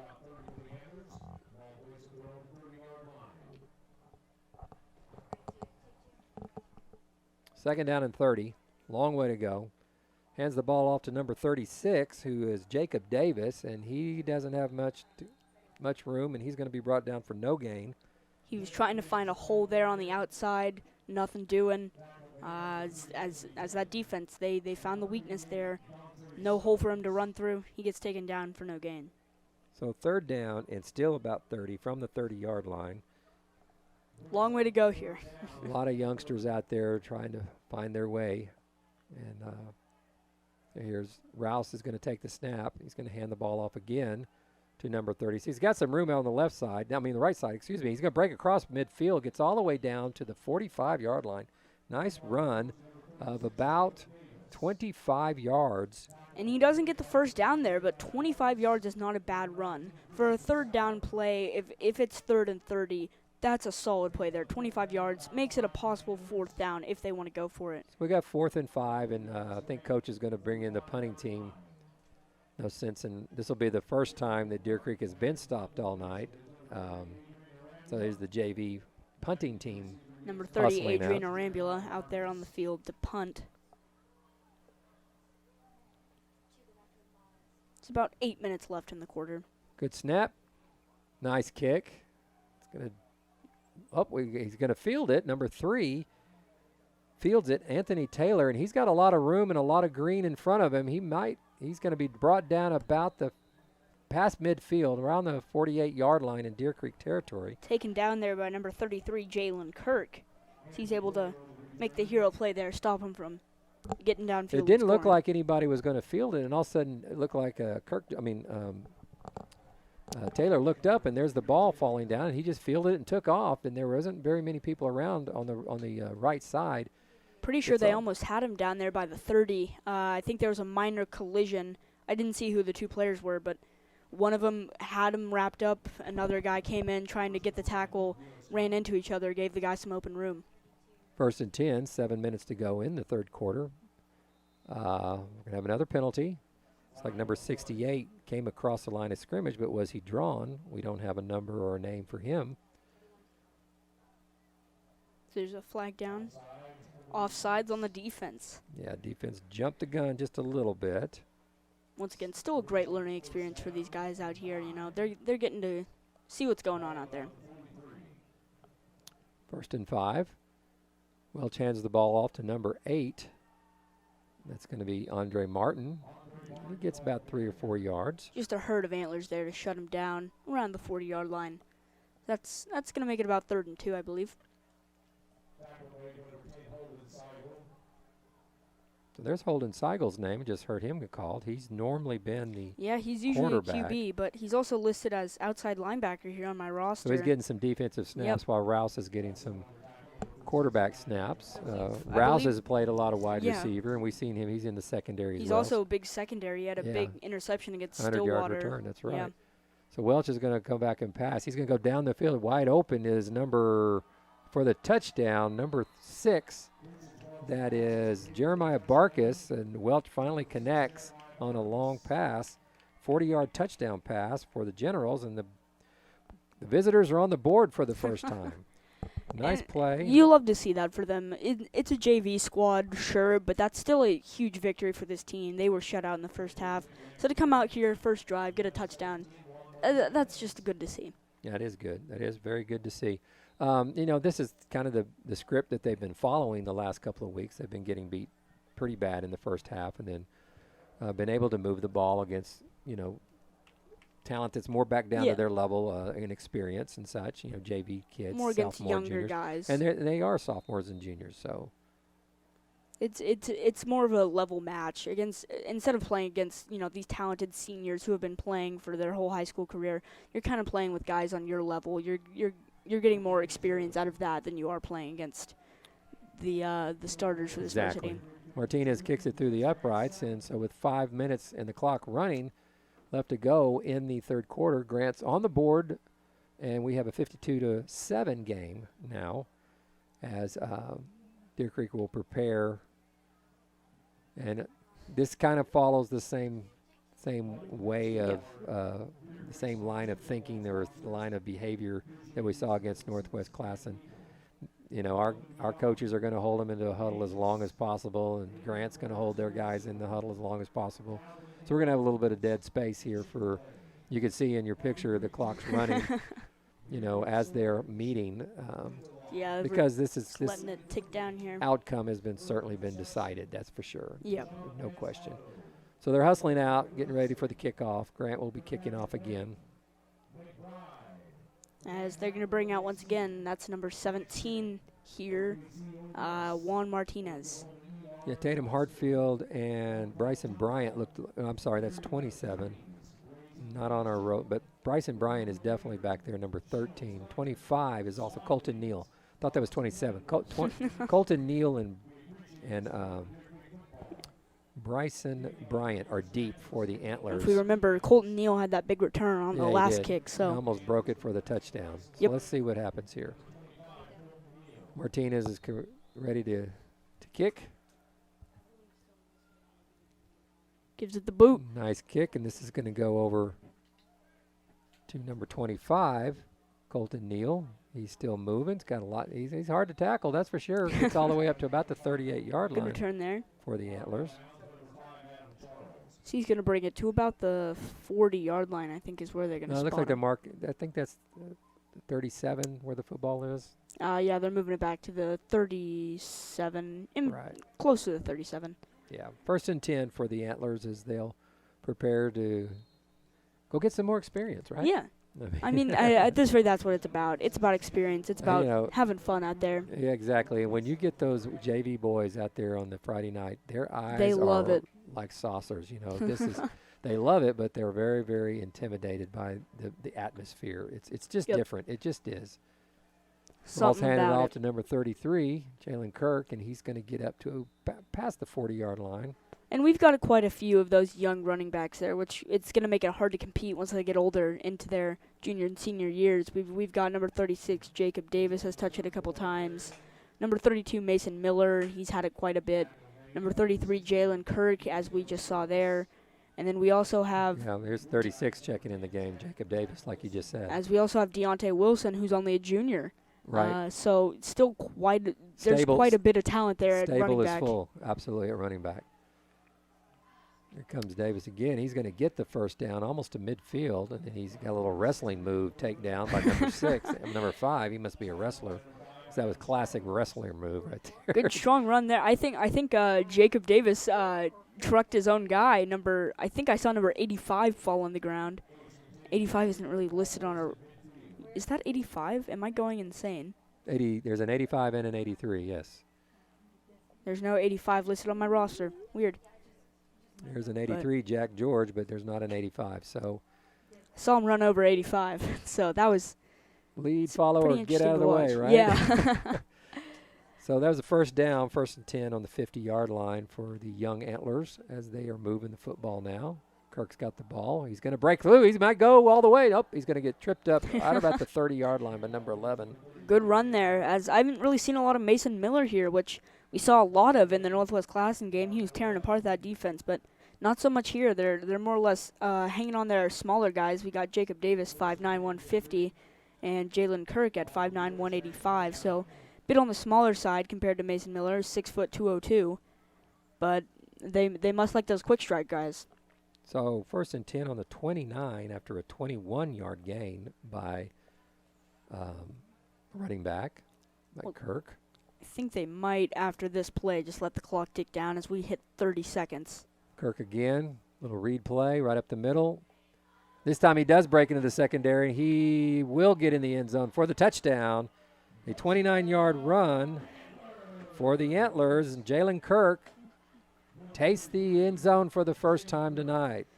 And nice run. That run game is going to be huge for us in the future. We talked about Stillwater when we played them. They had that two-headed monster. Exactly. They were tearing us apart. Next year, we have 3 solid junior running backs, and we have a senior running back. That's going to be a 4-headed monster. The problem is just keep it going. that, what we have to replace up front is also going to be huge. We've only got one returning starter, and that's Logan Taylor, number 62, and junior. We're losing our really big 4-star recruit there, Jacob Sexton. And Matthew Wade, who is 6'5", 271. We have a muff snap, right? Got a little called fire, and nobody knew really what to do, and so the extra point will be no good. And that brings us to the end of the third quarter. End of the third quarter. The score is Deer Creek 58. U.S. Grant 7. We'll be right back as we take a break here between quarters. This is Antler Vision TV.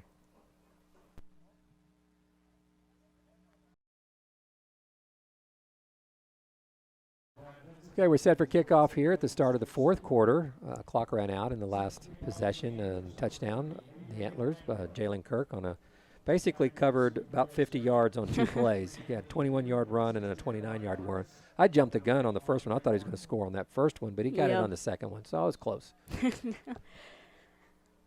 So number 30, Adrian Arambula, thank you. This is going to kick off the last 12 minutes of our time together here with all of you. So he's fighting for his life back there. He's trying to stay up. Number 3, Anthony Taylor fumbled the kickoff and couldn't find the handles on it, and he was swarmed under before he had any chance. So it'll be, again, back deep in their own territory, 1st and 10 for the Generals, which has been the story of the night. On the 7-yard line, starting in terrible field position. So, final quarter here with Antler Vision. I don't believe we'll be broadcasting any of the away games for playoffs this year. If we do, I don't think we'll get a home playoff game, even if we win. There's an outside chance you can get one if the top 2 seeds lose in the second round, because then you'll be hosting someone your level or worse, a 4 seed.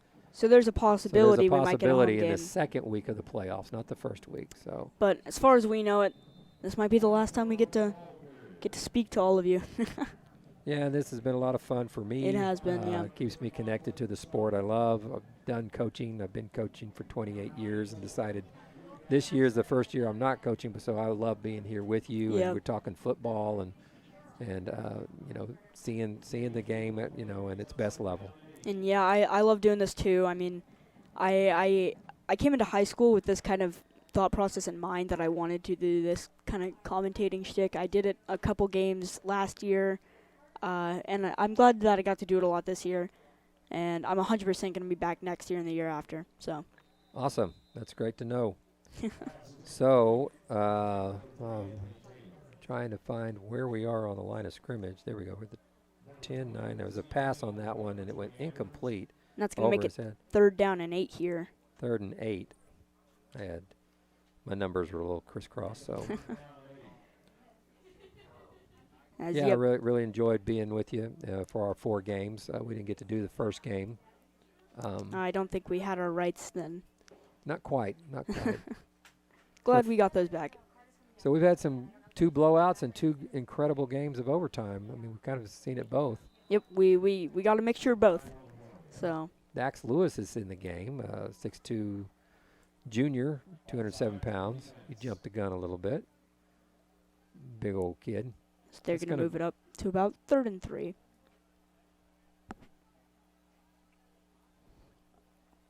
Ball's going to be on the almost the 15-yard line. And we'll see how the Generals can move here. 3rd and 3, pretty close to that first down marker. Welch is in trouble again and not going anywhere. He's going to be sacked for the 6th time tonight. And I said towards the start of this game, this is going to be the story of Welch's game, you know. Pressured. Pressured. And pressured has he been. Even this JV squad out there getting to him. So you got to wonder if this defensive line is just playing an amazing game or if something's maybe up with that offensive line tonight. But a very young offensive line. Yep, yeah. For sure. We know that. So Mr. Martinez is going to punt again from his end zone, something he's been very familiar with doing. So, yeah, we're in the 4th quarter, 8.5 to go in the game. Barely gets the kickoff. I think did he tip it maybe? May have been tipped a little bit. Referee signaled. He did the signal here where usually there was a tip.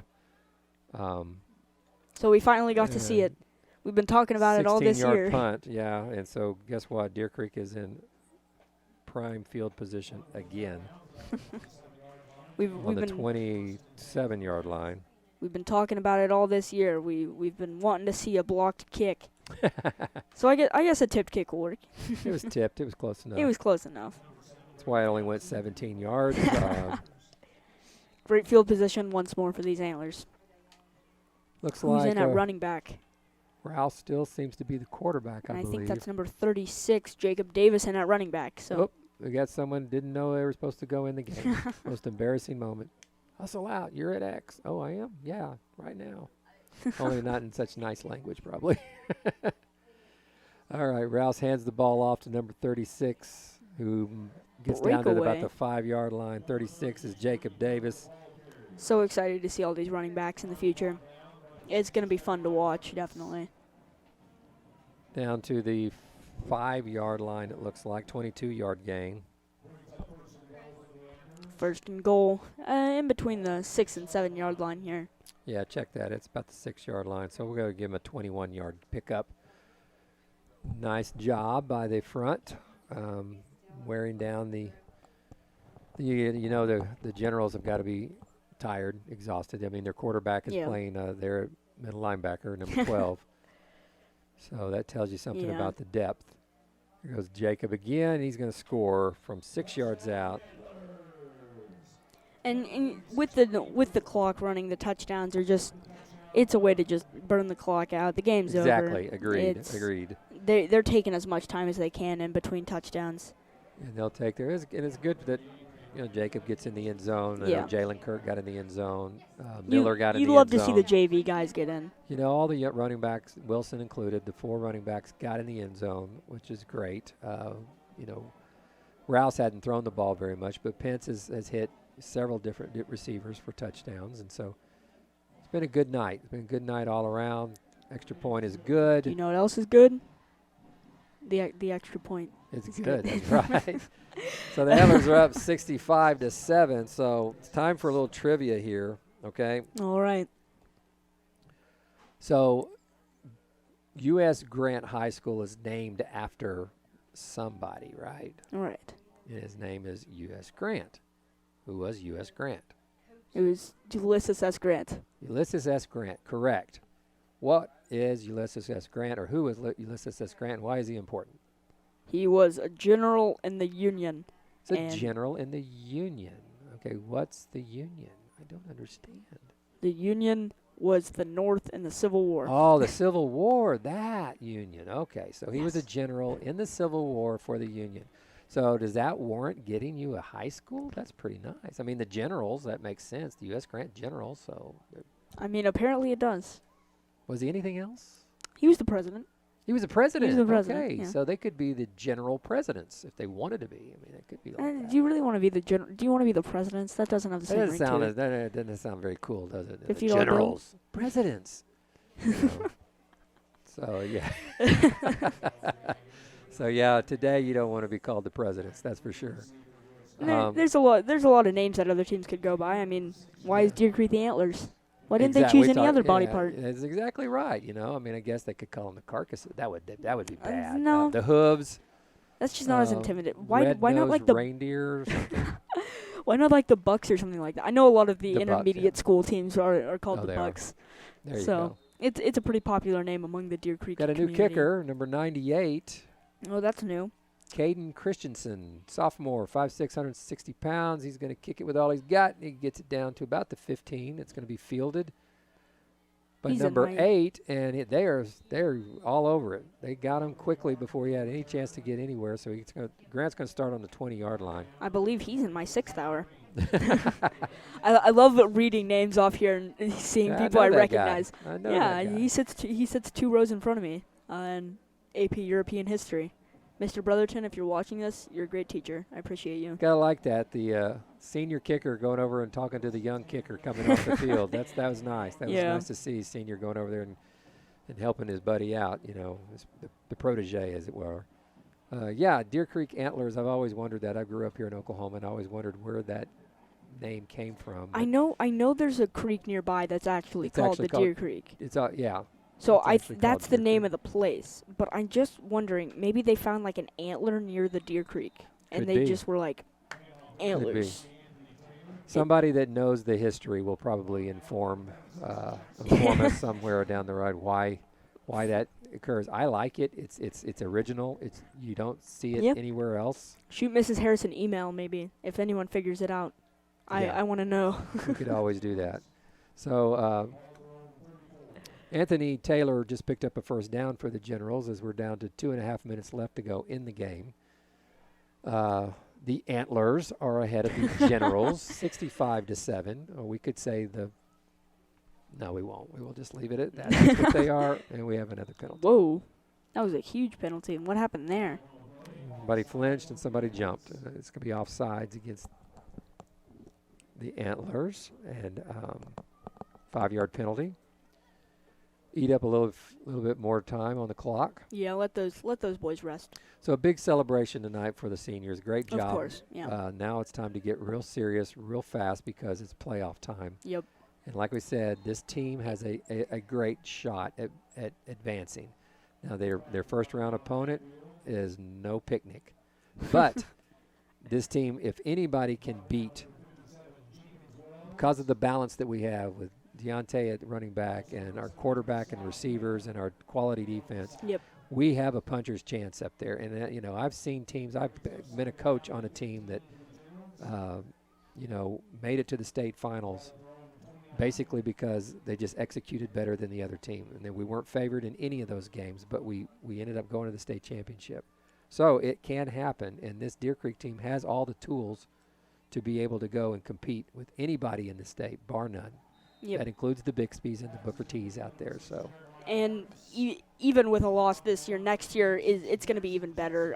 We have that freshman team who went out and won That's their right. conference Yeah, championship we on did mention Tuesday. that tonight. We need to mention that they won the they won that X conference game in the championship. conference They went championship. 9-0. So this Haven't lost a game no. since 7th grade, I believe, is what I So heard. this freshman team is hot. They're on fire, and I'm excited to see some of them out here next year.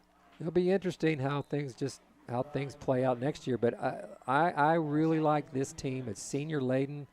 A Yep. lot of people can go a long ways. A lot of coaches love going with senior teams, senior-based they teams, do. because they're reliable. These seniors have been through the tough times, and now they're getting to experience a little bit of the good times, and so Yep. hopefully they'll go a long ways. I'm We wish- thinking this is the last play of the game. They're just going to throw it deep, incomplete.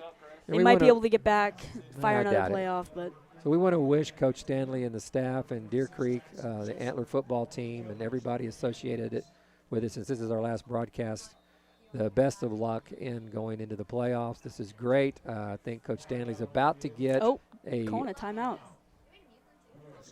It's about to get the Gatorade bath, and there you go. Coach Stanley is on to him. He's watching. Good for the big moment in Deer Creek 6A history, going to the playoffs for the first time since entering into the 6A class Yep. division. Congratulations. Can't say enough good things about this team. It's been a lot of fun watching them and covering them, and Excited talking to see how they do in the playoffs, and also excited to come out here next year with even more fire. Agreed. So with 4 seconds, it looks like As out Grant's they going come for the to final play. try one more shot, as the Antler secondary is going to umbrella back way deep. So I'm sure they're going to try to They're throw prepared for a Hail Mary, yeah. it deep. Exactly. Final play of the regular season is coming up. Welch is looking and Trying to find anyone nowhere, hounded. and he's going to be brought down. What a way to end Seventh it. sack. Well, he got past the line of scrimmage, so it doesn't count as a sack, but it does count as a tackle. And the end of the game, Deer Creek wins it 65-7 to end a great football season, regular season. Yep. Now let's all go on to the playoffs. Any final comments, Ken? It was great getting to broadcast for you all. I didn't get to do it as much last year due to the nature of COVID, and also we didn't even have our own rights to streaming these games. As some of you might know, I'm not sure, but glad we got them back, and I'm happy to be here with y'all. I'll see you all next year, or maybe this year if we get a home playoff game. We can get a home playoff game, yeah. If not, Deer Creek basketball will be coming up in wrestling. I believe there's going to be some streaming on wrestling and some basketball for sure. So I'll for sure see you guys So- in basketball if any of you are going over to watch that, because I know I'm going to do at least a few of those games. That'll be great. That'll be awesome. You might even get to see a few of my compatriots in here in Antler Vision. I think there's at least two who were both here tonight, Carter Robbins and Cade Cruz. Both might get a shot at that, but for now, I think we're signing off here. We're going to sign off here. Great season. Thank you so much for watching. These kids do an amazing job. No question about it. For all the technical things that are going on, people just don't understand just how difficult broadcasting something like this. This is not just pointing a camera at something and hoping the stream works out. This is technical stuff, and it's all done by high school kids that have been trained well, and they know what they're doing. And there's mistakes, but they learn on the job, and it's just a pleasure to be able to work with them. And so thank you, Antler Vision. You guys are awesome. We'll see you next time. Hopefully, maybe a playoff game. We'll see. If not, we'll see you next season. Have a good night.